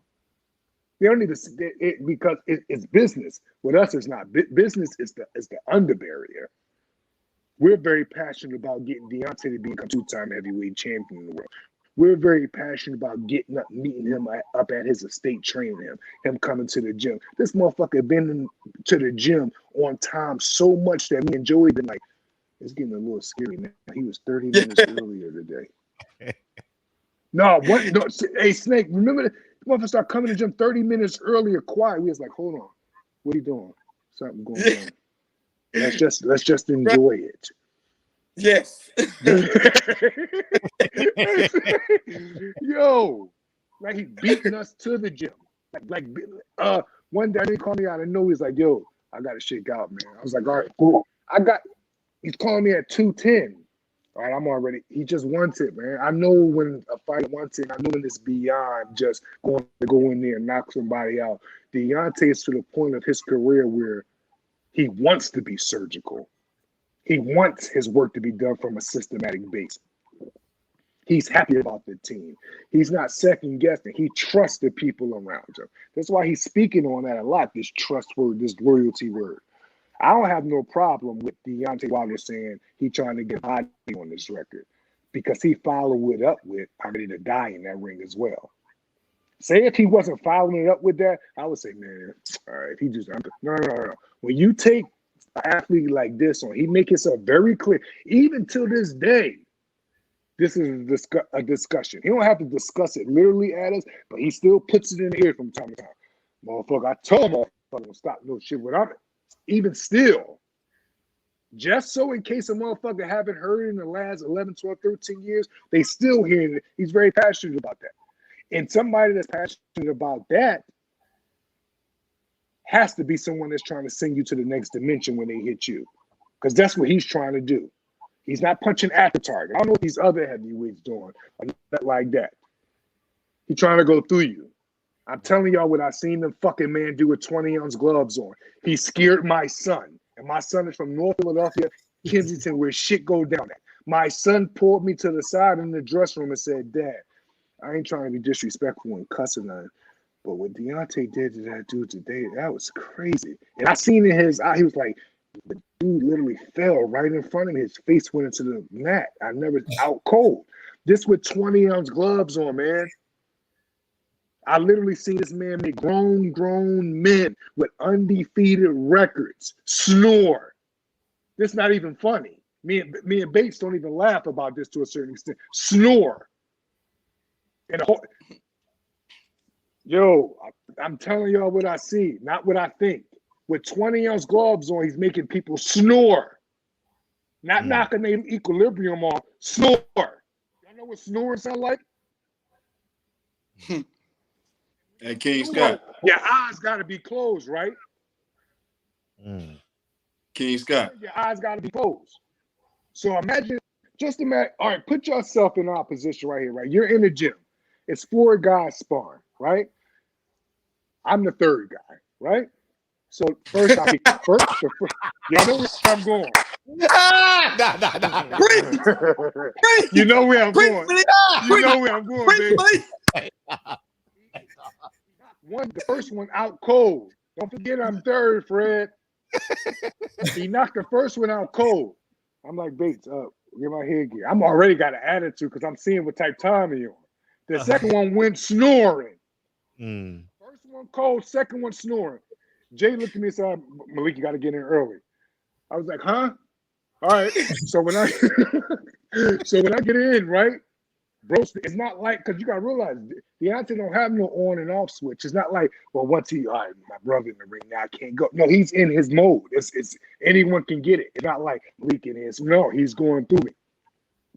I get in that motherfucker as soon as we tap gloves. Fred, I put the skates on and was gone the whole rounds. He was not hitting me with that shit. Not that day. Not that day. Not that day, right? Not that day. No way. Not with them fresh ass 20 ounces on. No. 20 ounces is fresh, Fred. You know how them 20 ounces feel when they fresh, they hard. Now imagine the hardest punch in the history of the sport putting his hands in it. Now imagine him clipping two motherfuckers right in front of your eyes and JD look at you and say, Malik, you gotta go in now. All right, I'm going, but calm down. Hey, Snake. That's all right, Jay. I'm going. Calm down, though. Let me get in on my own terms. All right, come on, man. I'm getting. Yeah. And this is just one occasion. King Scott. One occasion. Imagine, Fred, I've been watching this go on for years. And you got to realize I would never say your name because I respect the craft too much. But when I tell you undefeated guys with pride, they get in that van. And they talking to me, and one guy literally said something like this to me. He's like, yeah, I heard he can punch, but we gonna see because I could punch too. And when he said that, I was like, oh, he don't know. Oh, he one of them. Yeah, you one of them. Because you got people that they see Deontay clip people. They like, man, that dude he did that too. That ain't me. Man, he ain't that good. I bet I could take that. I got a chin. I'm from here. And then he came down with that energy. So I'm driving him to the gym, and when he said that to me, Fred, I was like, to myself, I said, oh, he's one of them. He don't know. He gets to the gym, glove up and everything. So he gets in the ring, he boxing, bro. Oh, shit. Even in his warm-up, I don't want to say he was arrogant in his warm-up, Fred. He's arrogant. And I'm like, and I'm watching, bro, like Deontay side-eyed, and I'm like, this okay. Oh, So bro wanted they boxed. This one I knew it was over. It was in the inside. And the dude was and the inside would be in that because he was relaxing, trying to get into the work. That woke him up immediately. Literally 10 seconds later, man, that dude was out, white slobber coming out his mouth, snoring. It was bad. Got out the ring and said to me, no lie, got out the ring and said to me, said, Malik, he's like, what happened, bud? Did you bring me out the ring? Because honestly, I don't remember nothing right now. And I had to explain to him, I said, you got caught with a shot, bro. And, you know, that's what bro do when he hit you flesh. So you got caught with a shot. We had to get you up out of it. He was like, literally when I took him back to the hotel that day, he was a totally different human being with the lingo. His dialogue was so respectful. His tone was different. He was smiling so hard. And I was saying to myself, where was that good smile at when you first met me? Just meet me. You should be like, what's up, Malik, man? Hey, I didn't even get none of that. It wasn't that he didn't respect Deontay. He said, fuck the whole movement. Like, not only like, I don't believe in that hype, but I don't even fuck with you, Malik, and I don't fuck with JD's. I'm here for the check and show this motherfucker I'm coming. Bro, now, here we go. They're going to hate this. Dig this. After that happened to him, that guy was undefeated. The very next fight, he got knocked out cold by somebody that can't fight. Before that, he was such and such an undefeated with a good high number. After that knockout, that happened with 20-ounce gloves on, his next fight, he lost to a bum. And I don't even like to say bum, but he lost to somebody that's not even a journeyman. That comes from the deterioration, what happened with that experience. That's what I'm saying. That's the difference with him than these other guys. Right. Malik. That dude never was the same again. So now, no, I got him bait. So now what happens when he gets clipped in his next fight? Now he got to deal with I got knocked out 2 times in a row, one by Deontay and one by this dude. Boxing probably ain't for me, man. I need to go get it. Now you start doubting yourself. So now you are doubting yourself. You're not going to train as hard because you don't even believe in the craft no more. Now you're not going to train as hard. So now you get this interest. Now you you got some pussy over here. Nah, let me take a piece of this weed. Now you're not even on the craft. Deontay Wilder fucked your whole motivation of your career up, bro. And that's how it go. I'm not saying he knocked guys out and then they don't want to. No. I'm saying the doubt that he put in you from clipping you with them gloves on, it's a domino effect. That's what I'm saying. It starts right here in that gym and you leave, oh yeah, I'm cool. But then sometimes some guys know it's a part of the game. Because I didn't watch some guys that happen to, and then they very next fights, they get great wins. It depends. It's not for everybody, man. Do fuck up careers, physically, mentally, spiritually, all of that. I'm telling you about what I see. I wish this stuff didn't happen so I could say, well, I don't know because I didn't see it. I'm seeing it. I've seen it. And this was all coming from subconscious, hard hitting 1-2. Hook right hand. 1-2. Jab, jab. Now just take all of that and take the subconscious out and put it into drill systematic surgical form. I'm going to start calling him the best pound for pound fighter in the world after this fight. And I don't give a fuck what nobody say. That's another thing we're going to stop doing too. After we clip Fury, we got to start with this Wilder on that pound for pound list. I'm done with this whole who the king of the heavyweight division is. I'm on him. He's supposed to be on the pound for pound list after this. That's where I'm at with it. Because in my opinion, people consider Fury to be on it. People consider other people. You have to consider him to be on it. No one has done what he's done. I heard one person say the other day, yeah, well, he have to do that to be a legend. He have to do that to be considered a great. Hold on. Do you know if he retired right now, he's a legend, right? Y'all know if he retired right now, he's considered a great, right? Stop trying to fucking belittle this dude. That's why he don't fuck with y'all, man. That's why he a fucking homebody. That's why he distant when it comes to people. Because you can't trust really nobody when you think everybody have a motive on trying to tear you down. Right. It makes him a beast in the gym, but it makes him even more distant as a person. When it comes to the violent part, it feeds his hunger. He needs it. Deontay needs that shit. Me and Snake say it all the time. Don't stop our haters. No, we want our haters because we're going to use you for your energy. Oh, definitely. You know what I mean? So it's just like, man, what the fuck? It's like everything he do is always something. The story is not he was losing every fucking round, but he hit so hard that he caught Ortiz and it was over. The story is Ortiz was beating him. That's how you know. We got to change these narratives. That's actual facts. We have to change them. Have to change them, man. In and out the ring, the dude is unapologetic. He's unapologetic about himself. He's unapologetically black. He's unapologetic about being a great father. He's unapologetic about providing for his. It's like, yo, what we do? I'm sorry, man. I'd be damned if I ain't gonna give my brothers his flowers while he alive. Y'all not gonna Nipsey hustle him. Y'all not on my watch. That's we get hours now. That's not happening on my watch. I'm not gonna be right next to greatness, training greatness, and acting like this shit is ordinary. No, this is extraordinary. Yeah. On the side of y'all people that's into that shit. When y'all see me, don't speak to me because I don't like y'all. I said it before.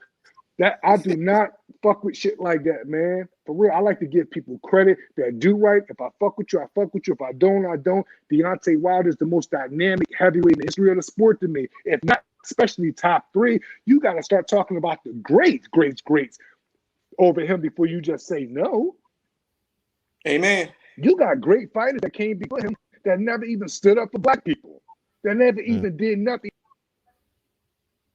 Oh, he gone. What'd you want to say, Chris?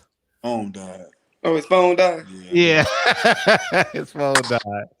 Ooh, he gonna bad than the motherfucker right now.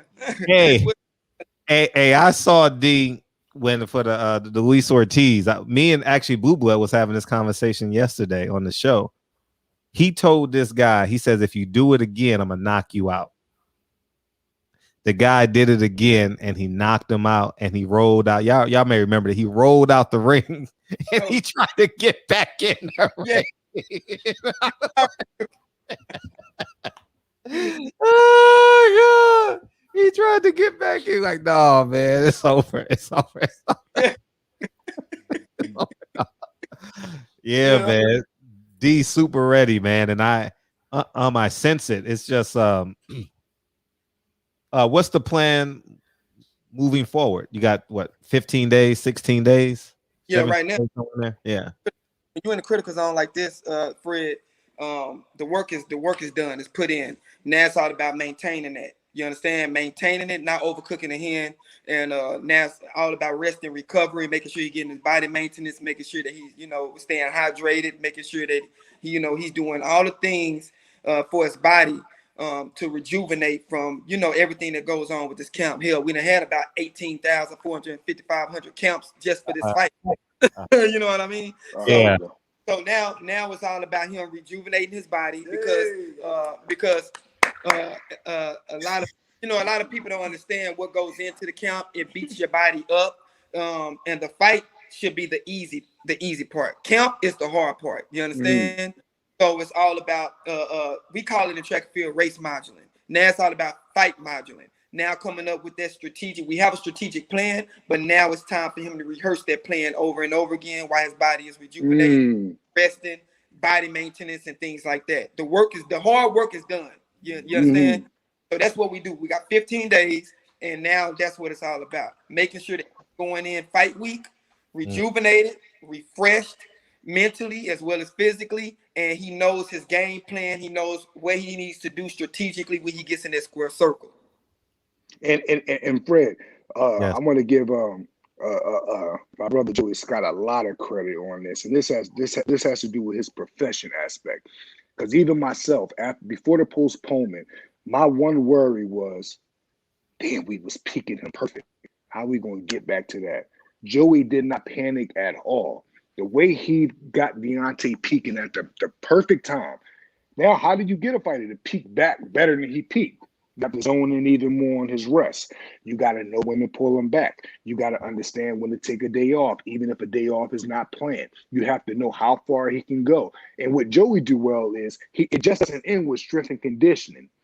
He communicates with the head trainer. He communicates with the assistant. He communicates with the team to let us know how Deontay is doing in the morning so we know what to do at the end so he can peak the way he's doing now. Right. I didn't see. I honestly, y'all don't even know this Snake and Bates and Tay. The way he peaked right before that postponement, Fred, it was a beautiful fucking thing, man. No, Fred, I've never seen him look like that. And my whole thing was, no, we got to get that shit back like that, all this stuff again. After the first 48 hours, we all settled down and all that. And I seen where his mentality was. And now I'm seeing he's even more peak now than he was then. Yes. It's better than it was. I'm thinking it can't get no better. And here he is. And that's Joey.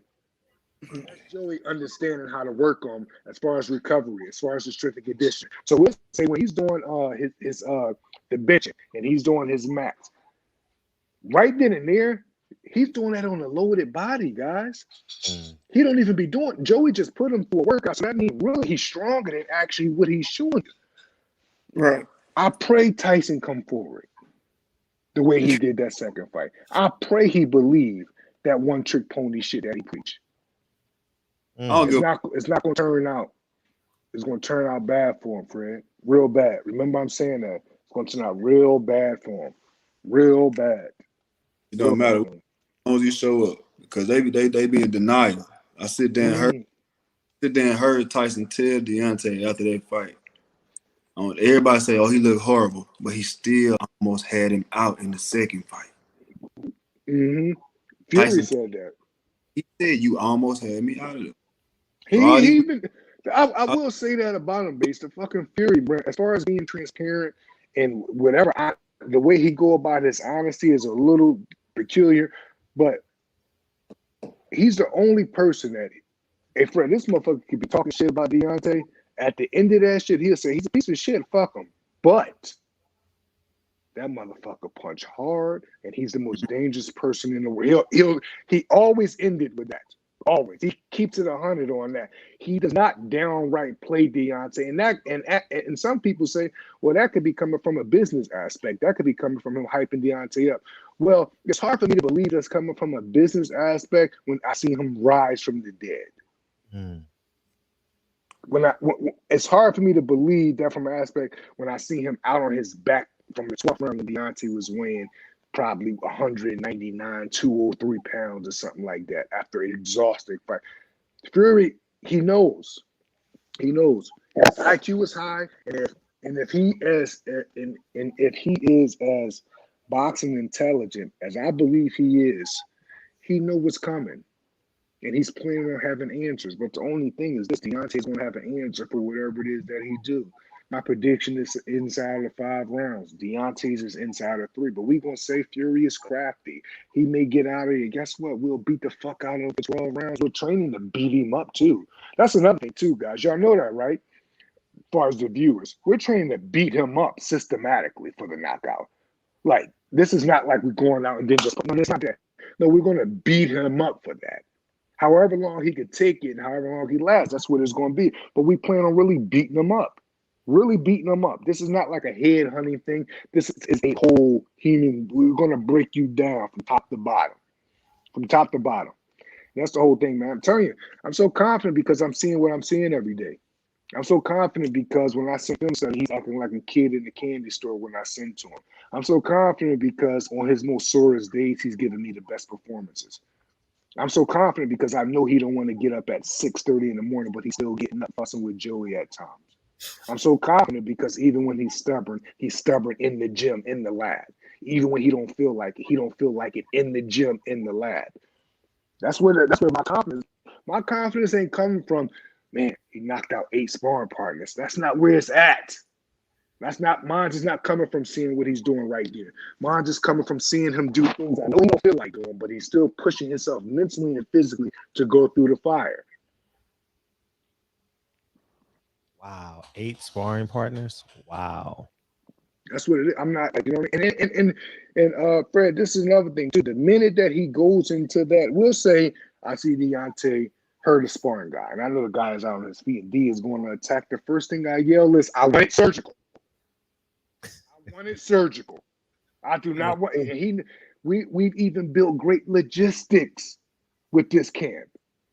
I could say one word to him, he know exactly what I mean. And guess what that come from, Fred? That's why I love drills. Because when you're training your fighter in drills and he's constantly hearing your voice and constantly hearing your instruction, guess what? You build logistics. Now, words that I have to say, that I would have to say 3 months ago, a whole paragraph. Now I could just say 2 words and he gets that. That comes from hearing it every single day from drilling. The logistics has even built. Right. That's why I love drills. That's why I love doing the same thing every day, especially with fighters. That's why I love it, because it even builds like A1 logistics. I could literally look at bro while he's boxing and say, he reached. He already know what that means. I could literally look at him and say, that means what you going to do? I could literally just say certain things and he reads it immediately. And that don't come from just because I'm saying it that day. That come from when we was working out in the fucking living room in LA. Yes. That come from the long talks at 2, 3 in the morning. That come from the film study. That come from the logistics and dialogue through talking every day in the gym. So what does that do? What does that do? I'm going to tell you what that do, Fred. That gets Joey into the logistics. That gets Bates into the logistics. Now, guess what? We like the mob. We look at you one thing and we know what it means. Yo, he doing that thing. That's so much to us. Yep. What he doing? So you know what we got to do. Hey, but you can't teach an old dog new tricks though. All that old shit. He can't box. But Deontay ain't never wanted to be a dog that did tricks, Fred. Right. You understand? And now that, like a lot of times, man, I tell, see a lot of people say practice make perfect. Nah. Perfect practice. Practice make permanent. Hell yeah. So these drills that we're doing, it's practice. We ain't seen no every day, Fred. Every day. Right. But Fred, you gotta realize this is not coming from a place of like Deontay. Once we say it, do it 2 or 3 times, Deontay get it. No, Deontay don't get it. This time she say, but hold on, what you mean? Hold on, what you mean? But I can tell you what it's not. It's not. No, I got this shit. Watch how I do it. I keep telling you, I got it. I haven't. I don't get that. I get, I get what you say, bro. Like this. Come show me again. I get that. And those little things right there, those are small, so small to casuals right there. But that right there is everything. That right there is everything when you got silk pajamas you're getting out of. When you got a state you wake up to. When your gym is outside, but you come to that chronic gym. When you come to that gym that made you and you say, what y'all want me to do? Those are the things that's going to make him 2-time heavyweight champion. It's not going in there just clipping some sparring. That ain't it. It's the things he's doing to learn to get to that point. It's the things he's giving up that he don't want to give up to get to that point. These are the things that's going to make him everything that he's never done before to become 2-time champion. These are the things. It's not just what it used to be is not that no more. What my man said the other day, the price of yesterday is not the price today. You know what I mean? The price has went up. And Fred, you're going to see it. You're going to see it right off the rip. You're going to see it right off the rip. This won't take long to see. You're going to see it. I'm a huge fan of demeanor. It's going to be in Deontay's demeanor. I love his demeanor already right now. Kill, kill, kill from a surgical standpoint. Kill, kill, kill from a systematic base. Kill, kill, kill with humility. I keep using that word. Kill, kill, kill from humility. Right. You get what I'm trying to say? Like kill, kill, kill from having humility. Because what does it take to have humility? You got to have some fragment of being humble. Humble don't mean yes, no. Humble mean I got your number. I know what you're good at. I'm going to take that away. I know what you're good at. I know what you're good at because that's how much humility I have. I can recognize you're good. Right. This is not having humility right here. Oh, he ain't shit. Oh, he ain't. No, that's not it. Humility is dissecting somebody, picking them apart in the surgical standpoint, even considering their strengths. You know what I mean? We considered. I know everything that Fury does well. Everything. There's nothing that he does well that I don't know about.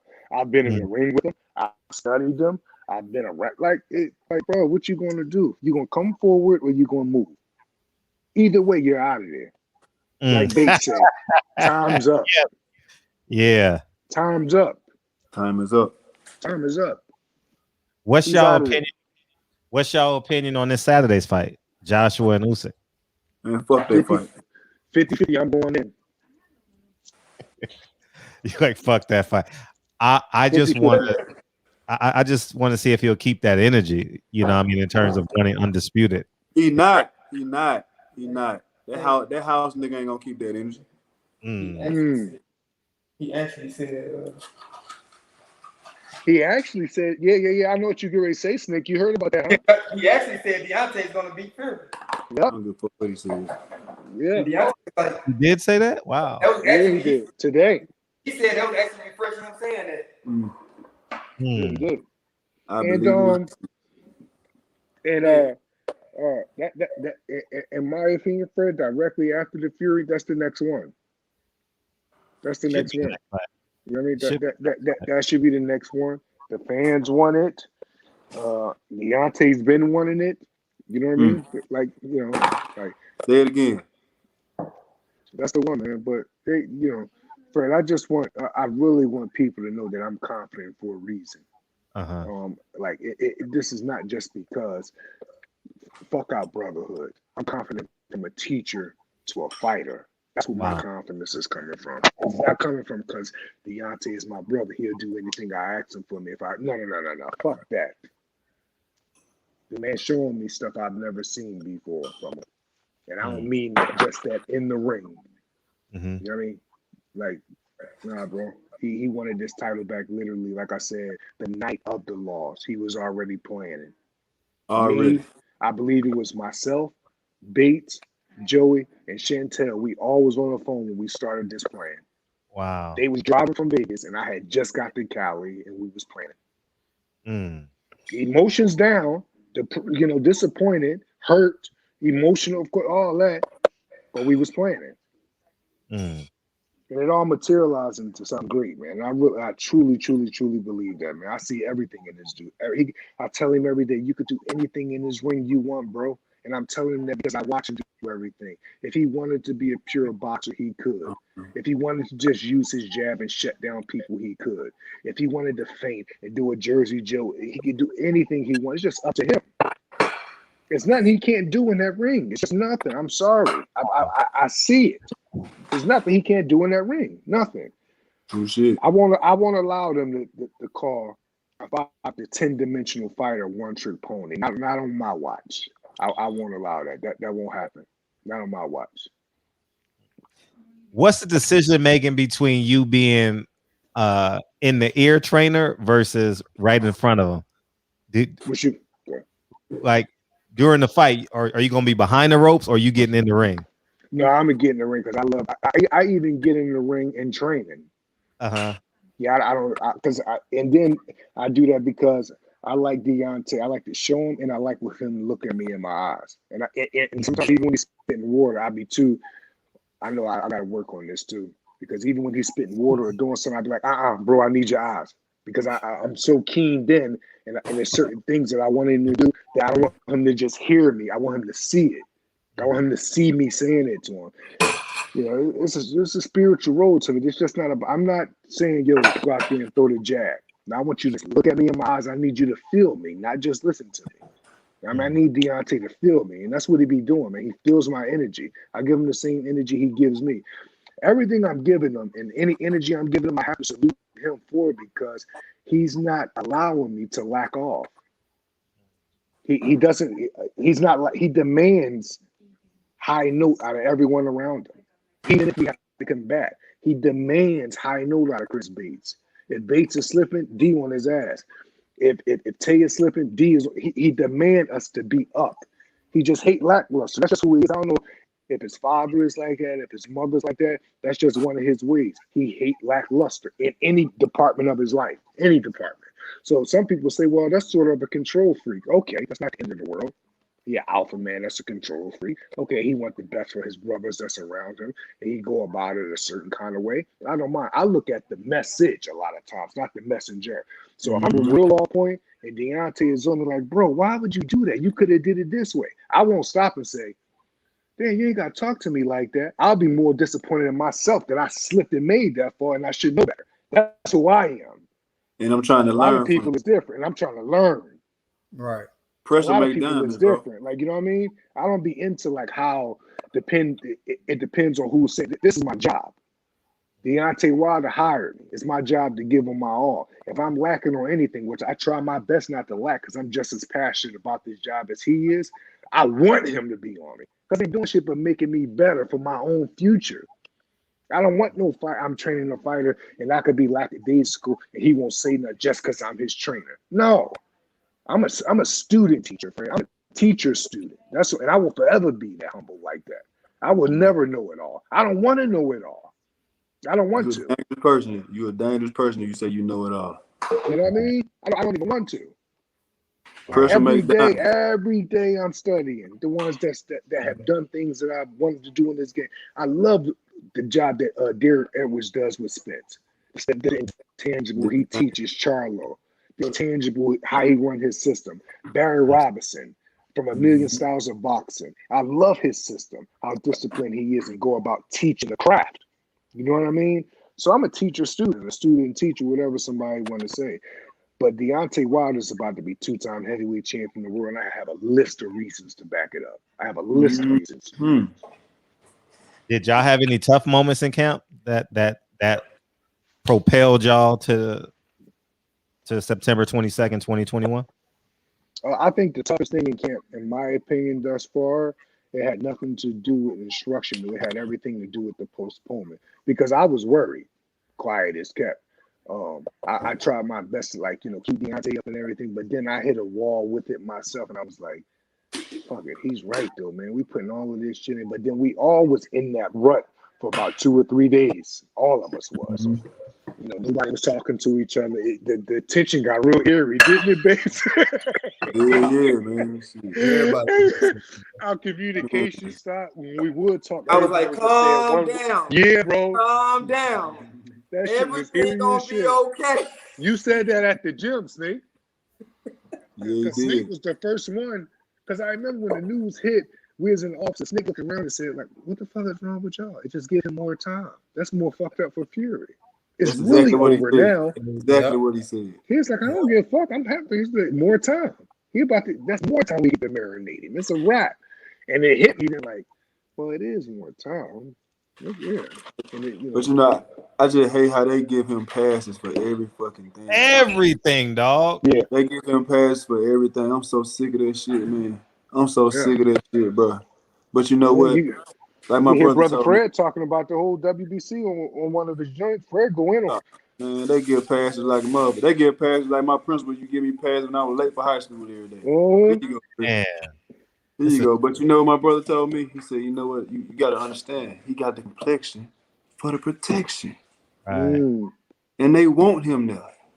They love that great white hope. Guess what? On October 9th, that shit is done. Time's up. Checkmate, motherfucker. We got your ass. Yeah. All that shit they can say, they can't hide these facts. That motherfucker tried to run from us. But he tried to run. He know what time it is. But the thing is, like, this is how I look at it, Fred, right? Mm-hmm.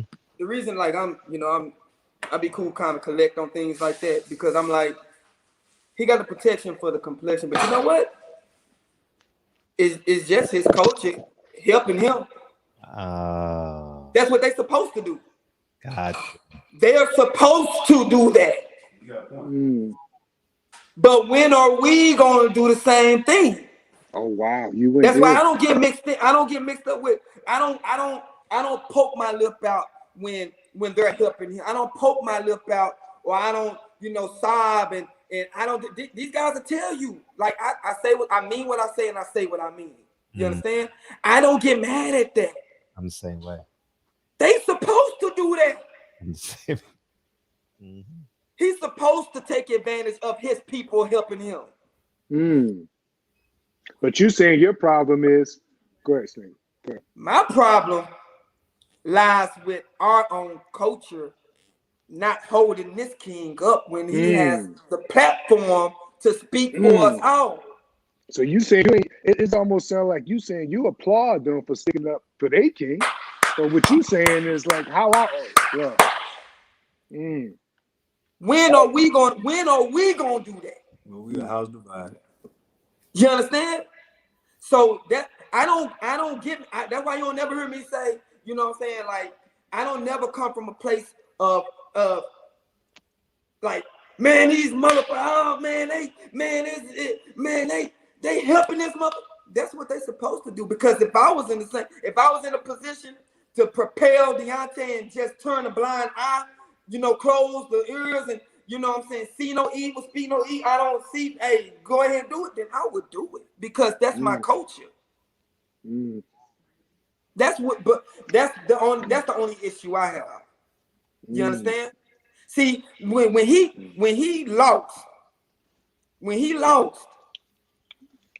like I tell people all the time, Deontay didn't give a damn about taking no L. He said it himself that this game is so funny. All the greats has lost.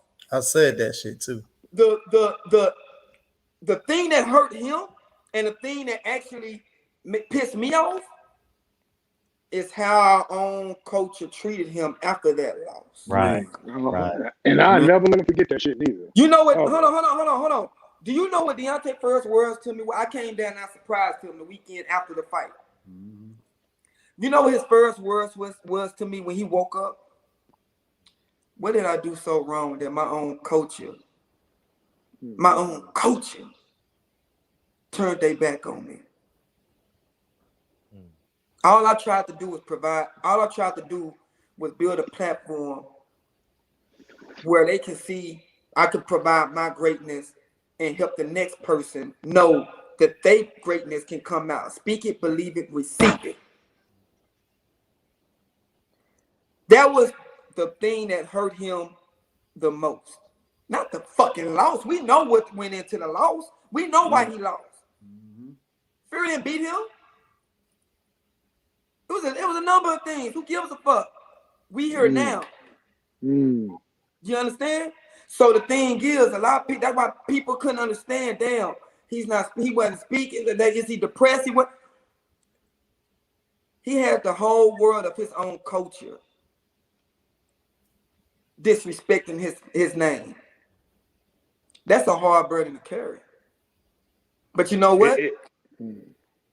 But you know what? That's why I speak the way I do, Fred. That's why you know what I'm saying? Like, even me as an Olympic coach, you know, that's why I try to put myself every platform I'm speaking about my coach. You said you as a what? Me as an Olympic coach. As a what? As an Olympic coach. That sound pretty good, though, King. That's why I really, really stay true to my platform. That's why Chris really stayed true to his platform. Tay, Malik, Deontay, Cuz, you know, House, like anybody that's involved in this circle. That's why we stand, stand unapologetic on speaking upon our culture, speaking about our culture. You understand? That's what they supposed to. I don't never get pissed off at that shit. Damn, man, they let him slide. Your question be why Owls ain't doing Don't that. ask me shit in court what Deontay did. Plead the fifth. I plead the fifth. What y'all talking about? He did what? Nah, that ain't him. We supposed to hold up our culture. But they refuse to do it. They refuse to do it. Because if you fight that battle, you'll be up for long ass days, long ass nights, and stressing yourself out. You can't, the only thing that we got control of is ourselves. And what I say this all the time, Fred, why have legs if you don't stand for nothing? I'm happy it happened too. Because he learned from that why shit. have legs if you don't stand for shit? The grass got cut. Don't go with the crowd. Yeah. You got a track on that motherfucker. Yeah, people march, people, they protest, but are you protesting just because everybody else is protesting? Or are you speaking up just because everybody else is speaking up? I want to see you speak up like Champ do when ain't nobody saying a goddamn thing. Or Barbershop Fred, same shit. That's exactly what I was saying. Baby. That's exactly what I was saying. That's exactly what I was saying earlier. That's what I want. Uncomfortable. Are you going to that's speak uncomfortable up to when speak everybody about? else is quiet? Fred speak about all the time, and he don't care if the powers that so-called be block him out.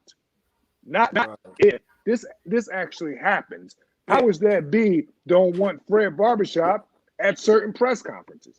Don't let Fred Barbershop into fights. Don't let Fred Barbershop come to the media. Why? Like, why is it? You too real for him, bro. You too real for him. They still want that water. They want that watered down shit. You too real for him. Well, I'll let you in, Fred, goddamn, if I'm by the door. Yeah, you know, if I walk by that bitch, I'm gonna open it up. It's nobody crazy, gonna do Fred, because I don't know how, like, if fighters or trainers, if anybody, I'm sure they do, bro. And I only can speak for myself, and I can speak for the brothers over here. I already know you're not, but you can never change that. You can that is so much needed. Like, you can never change that because you got people that is even considered strong that you make stronger by doing it. You got people that second guess themselves about doing certain things that may be against the grain or may be uncomfortable to do, uncomfortable for others, and they'll see you make a stand, and they'll say, "Fred can do. I can do that." Sure. You get what I'm trying to say? That can't stop. That can't stop. You so strong with it that if you was to lack off, it would be noticeable immediately. If you was to lack off, that's how strong you are with it. That if you was to lack off, we'll say for a week, people would be like, "The fuck is up with Fred?" Like, hold on, that don't, like, you know what I mean? That's real. That's how it would be, bro. That's real. Because that's how strong you are with it. That you can't like, so you're just imagine how it would be. So it's almost like you can't even be in a position to be weak now. You just set the bar so high that you can't even, because it'd be like, what's up with Fred? Why he doing that? Right. You know what I mean? Bro, I'm telling you, man, you got no picks. I done seen you, bro. You have no picks. It doesn't matter. It could be the person all the way up at the high up there, or your respect level. That saying, respect the janitor with the CEO with the same grace, and it's perfect for you. all the time. I'm the same way. That's your makeup to me right there. You know what I mean? Mine too. Yeah. That's your makeup. When I think about that, I think of you. Yeah. You're right. Hey, you know what the problem is too? Now, this is, I'm pissed off some people about this, right? Well, only if the shoe fit. And I don't give a fuck if they word or not. But yeah, me neither. Yeah, but these coaches, right? These trainers. I feel like it'll get better if they don't just teach boxing. If they don't see these fighters are coming up only looking at themselves as just a fighter. You understand? And with the athletes that I coach, I don't never call them my athletes because I don't own them. But the athletes that I coach, I tell them athletics is second. That's the second thing I'm trying to teach you. The first thing I'm trying to teach you is about yourself. You're more than meets the eye. And until these trainers get these fighters and not only teach them the 1, 2, 3s, but start teaching them, okay, you in this gym, you're doing something constructive with your life. Now, this is how you can put something into the atmosphere that's greater than boxing. And when they start realizing, half these fighters don't even know who they are. They don't even have an identity for themselves. Fred. You understand? They don't even have an identity for themselves. Fred have called out names. Fred have got blocked. So my thing is this, right? Until these trainers and these mentors, these promoters, these managers and things like that, until they start not only teaching these fighters that they're fighters, but teaching them that they're bigger than boxing. They are. Then these fighters will be able to get out there and start changing the world one person at a time. Right. You understand? And that's what it's about. Right now, you have a lot of fighters that just believe that they're fighters. And Fred, you got to realize, believe it or not, brother, you're a little bit ahead of your time. You be trying to, what Snake is talking about, I hate to say this, you can't instill that in someone right now that's not ready for it. I've literally watched you do segments, Fred, when you're trying to plead to fighters that you're much more than just a fighter. Yes. Challenge these guys and ask these promoters, what are you making? But listen to me, that sounds foreign to them. By you being the man you are, that's second nature to you, because you'd be damned to let somebody just get over on you like that. You ain't a prostitute. There's nothing in your makeup that says that. It's so many guys that have the heart to get in that fucking ring and, I mean, top fighters and everything. But they do not have the heart to ask those questions that you're saying. Hold on, brother. You're worth this. Ask this. It's your business. Right. You be pleading this to them, but you're speaking a different language, bro. And I know you're going to continue on because you want the best for the guy. But, bro, they do not get it. They do not get it. They were actually believe this or not, this is the whole shit that's going on that I've seen from the sideline looking at your brand. You got fighters that actually tell people to not follow you. You got fighters that tell people to don't subscribe to y'all can hang up after this. Guess what? You have African American fighters that tell fighters this about you. This ain't even coming from the other side. You have our own kind that would tell. It's hurtful. It's hurtful, man. It's fucked up. Yep. It's fucked up. And bring me back to my first point I made. I'm get mad at Tyson Fury people. That's what they're supposed to do. That's what they supposed. That's how I got to that. Exactly. They're doing. We're not doing what we supposed to do. Boom. And I intentionally play the heel. I say, put it on me. Play the naive person. Put it on me. I do it intentionally for the fighter. I do it on purpose. You know, but they don't get it. They think I'm attacking them. I'm playing the heel. Right. So you can walk in. Me. Yes. Right. Yes. Put it on me. Yeah, man. It's man.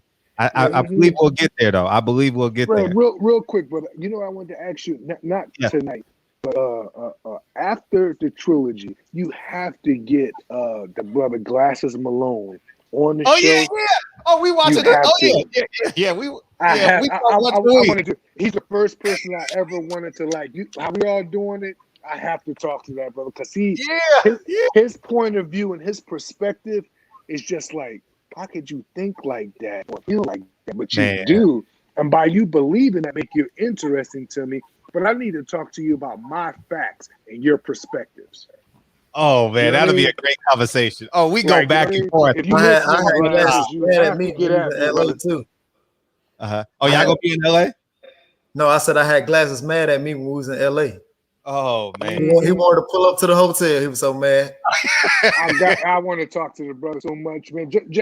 Just to shoot shot because I don't mind someone.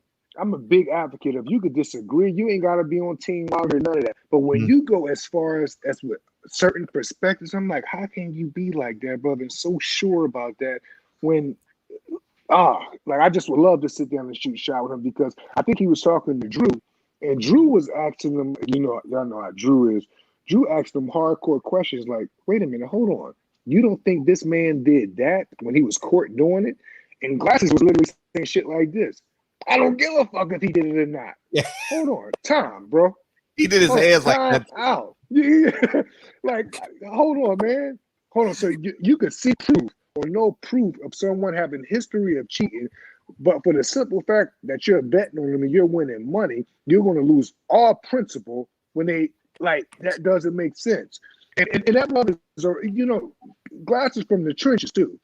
You know what I'm saying? He's from the trenches. He's a real one. But, bro, we got to shoot shot. Like, we have to one of these days on Barbershop, man. Oh, yeah, that'll be great. No, me and Glasses talk all the time. Because we disagree. I would love to meet him, Brett. Make sure you know that, brother. Yeah, we disagree on damn near everything, because he come from the streets and I'm a cornball. So he and I go back and forth all the time, dog. All the time. And he's definitely interesting to talk. What does Tyson Fury do well? Oh man, it's a list of things. He has great reflexes no matter what weight he weighs. His reflexes, his reflexes is equivalent to Deontay's power. Deontay power would never go nowhere. I believe Tyson Fury reflexes would never go nowhere because it's in his personality. He has great reflex. He's just a jittery guy. That's just how he is, and it works good in his reflex game. He has great movement. I think he knows he's not as imposing as his positions know how to make him. He know how to position himself and put himself in an imposing way, even if he's not an imposing type of fighter. He's very good at that. He has a good jab. He's not slow. I would give him in the top 5 of herky jerky style feints. He's very good with the herky jerky style, and I think by me being in the ring with him before, with my energy I got off of him, he was a much better boxer then than he is now. You get him? Like he was a much better boxer then than he is now. Now he has the crunk kind of ways, and in my opinion, having the crunk kind of ways, it plays perfect into like a Deontay Wilder, focused Deontay Wilder's game. You know what I mean? Because you have to come forward, you have to be brave, you have to be courageous, and in our position, you have to get clipped because it's so many things that he do, and his mentality. He's not scared. Tyson Fury does not fear Deontay Wilder at all. He is not afraid. He's not scared to get knocked out cold. He's not scared to get knocked down. He's not. His style, his herky jerky come across like that. That's just his style of fighting. He's not scared of that. And I believe all those attributes I just told you that he have, I have to be right because we're sitting here in the trilogy with this guy. And it's because what I'm saying is true. Right.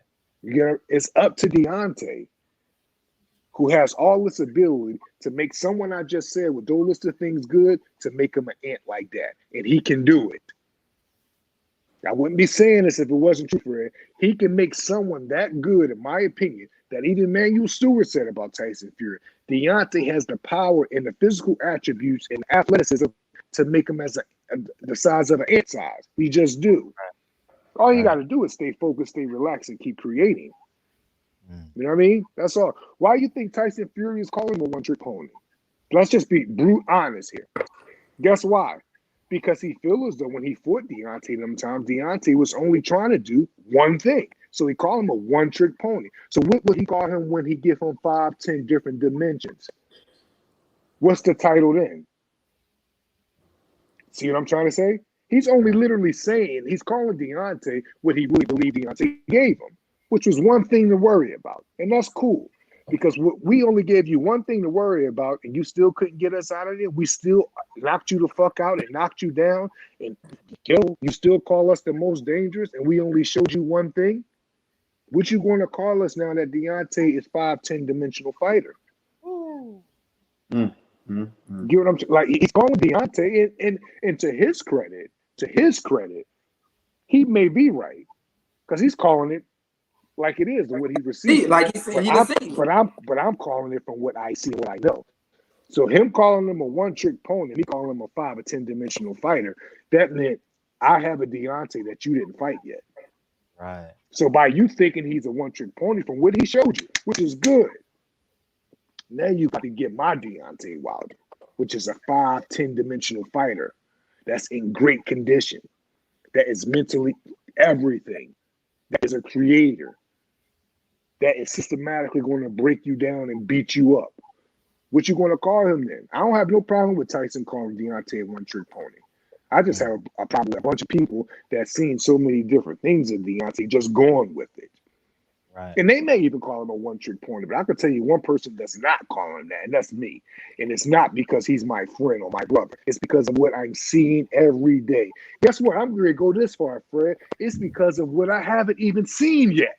Okay. Deontay could do shit. I know shit Deontay can do that he haven't even brought it out yet. I just picture him and dream of doing this shit because I know he can do it. Because of certain things he's showing me. You get what I'm trying to say? I get it. I'm calling him a 5-dimensional fighter now. What the fuck I'm gonna be calling him next year after he get this title back and have a defense and want to fight? What I'm gonna be calling him? I know what I'm gonna be calling the best pound for pound fighter in the world. That's what I'm undisputed champion. Goddamn. You get what I'm saying? That's what I'm going to be calling. I'm going to leave the whole heavyweight thing alone because this whole 3-headed monster at the heavyweight division, I'm about to hot right off that train because that take the attention away of who's really the best fighter in the world. And heavyweights is king. In my opinion, we shouldn't be calling Canelo the best fighter in the world after Deontay get this fight back in the trilogy. You guys got to go down.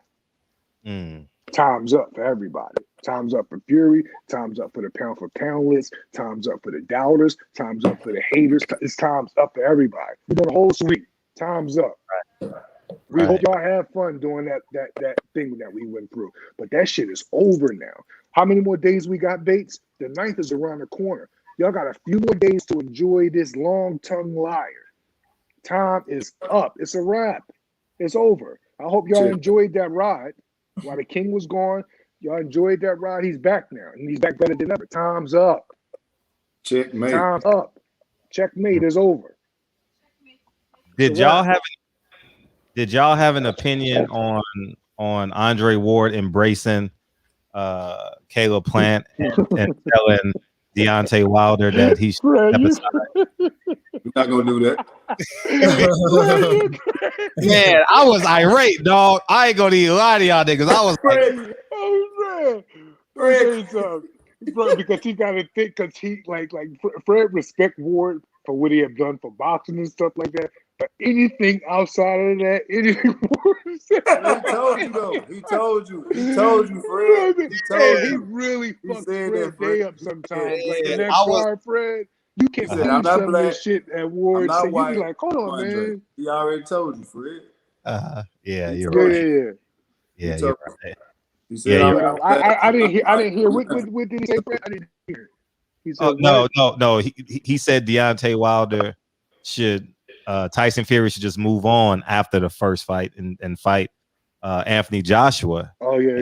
But he offered an olive branch to help Caleb Plant, and I thought that was kind of odd. Right. It wasn't odd to me. He's not black. He's not white. He's Andre.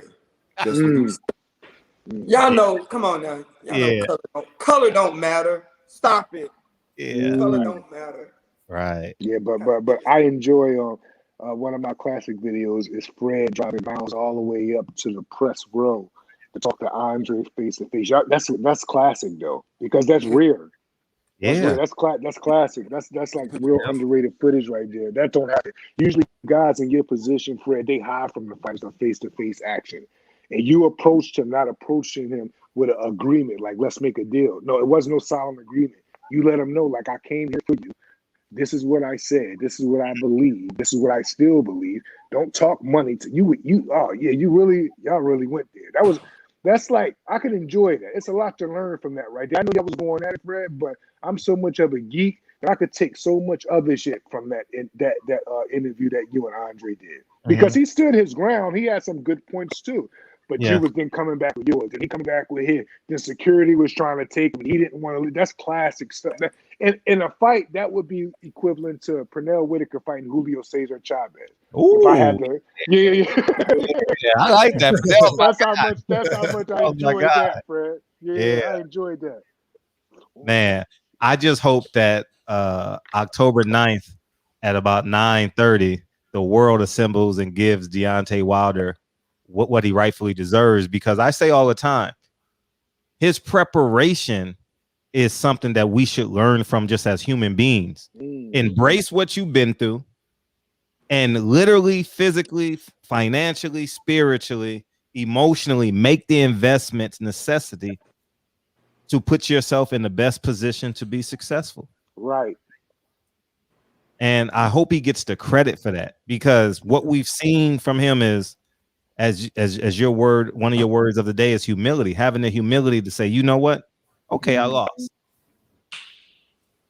I'm not losing part 3, period. Right. Period. Right.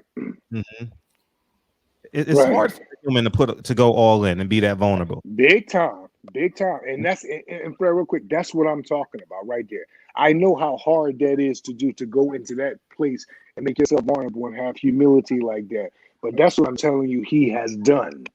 You know, and that's and those right there are the segments to me is what's going to make that light real light from at the end of this road. That right there. It's not the physicalities, it's more the mentality to me. And the food right there. I gotta eat, Fred. I gotta go, guys. All right, love y'all, man. Y'all can get the hell out of here. Bro. Yeah, bro. I love you do that. I love that. You do that all the time. Oh man, I appreciate y'all. He said, I gotta eat. He ain't need no food. Well, you know what? It is food to some, bro. It's food to me. I already know. She was off camera like, hey, yo. He was distracted like a motherfucker. Hey, he was distracted like, hey. He had that road. Hey, Fred, that road got more open. Y'all didn't see that glass of wine he had that down too. Malik is, man. I thank, man, Team Bomb Squad, man, for y'all coming through to the barbershop for the fans, man. It means a lot.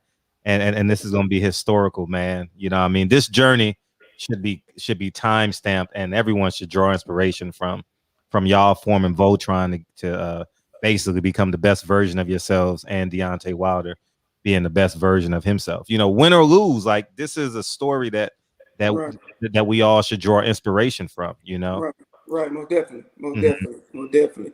Fred, we appreciate you, brother. And it's all love. You a king. You know, it's all love for you, all man. Love. Yeah, man. You know what I mean? Thank you. Keep uplifting your people, man. You know, we got to. Man, you doing your thing, man. Every time I see even your name on it, I just start smiling, man. You man. I just say, man. I'm fighting the fight, man. And you're not alone, bro. Thank you. And I'm doing it for the fighters and the trainers, man. You keep it 100. Yeah. That's what you got to do, man. Keep it 100 all the way truth. You know what I'm saying? Yeah. And you know, a lot of these guys, you know, I say pressure make diamonds. See, a lot of these motherfuckers are cute as zirconias.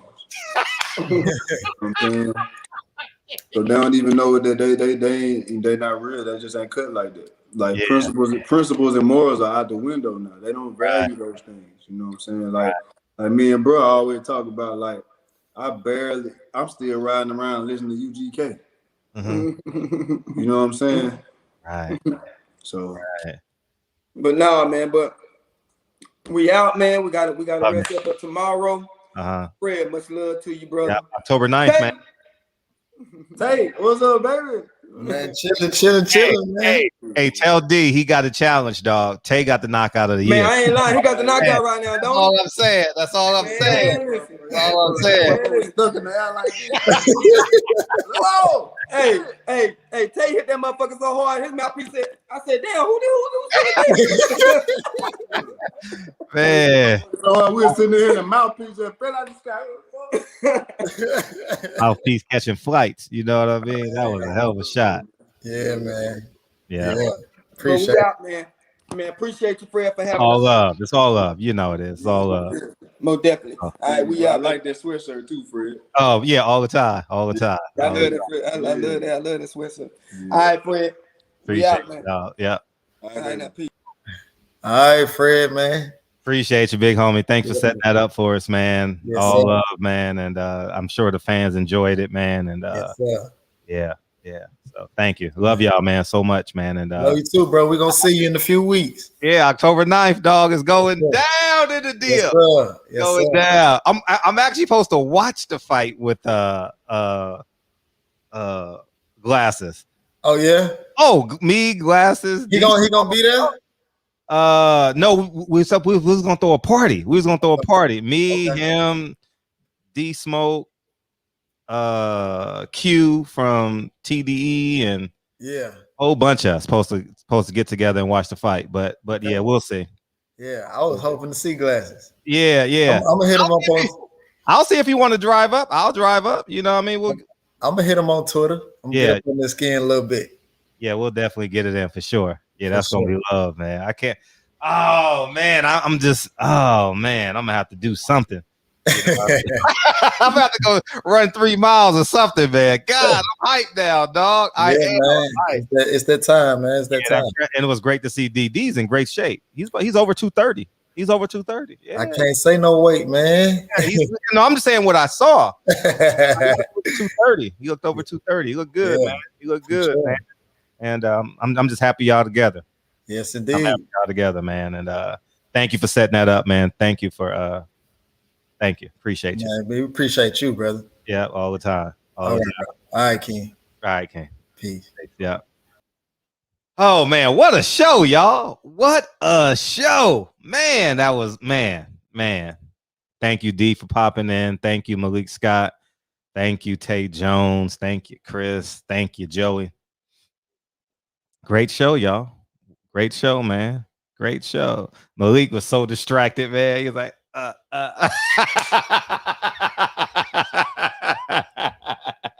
Oh man, what a show, man. What a show. I think we'll sit here for like 2 or 3 minutes and just debrief.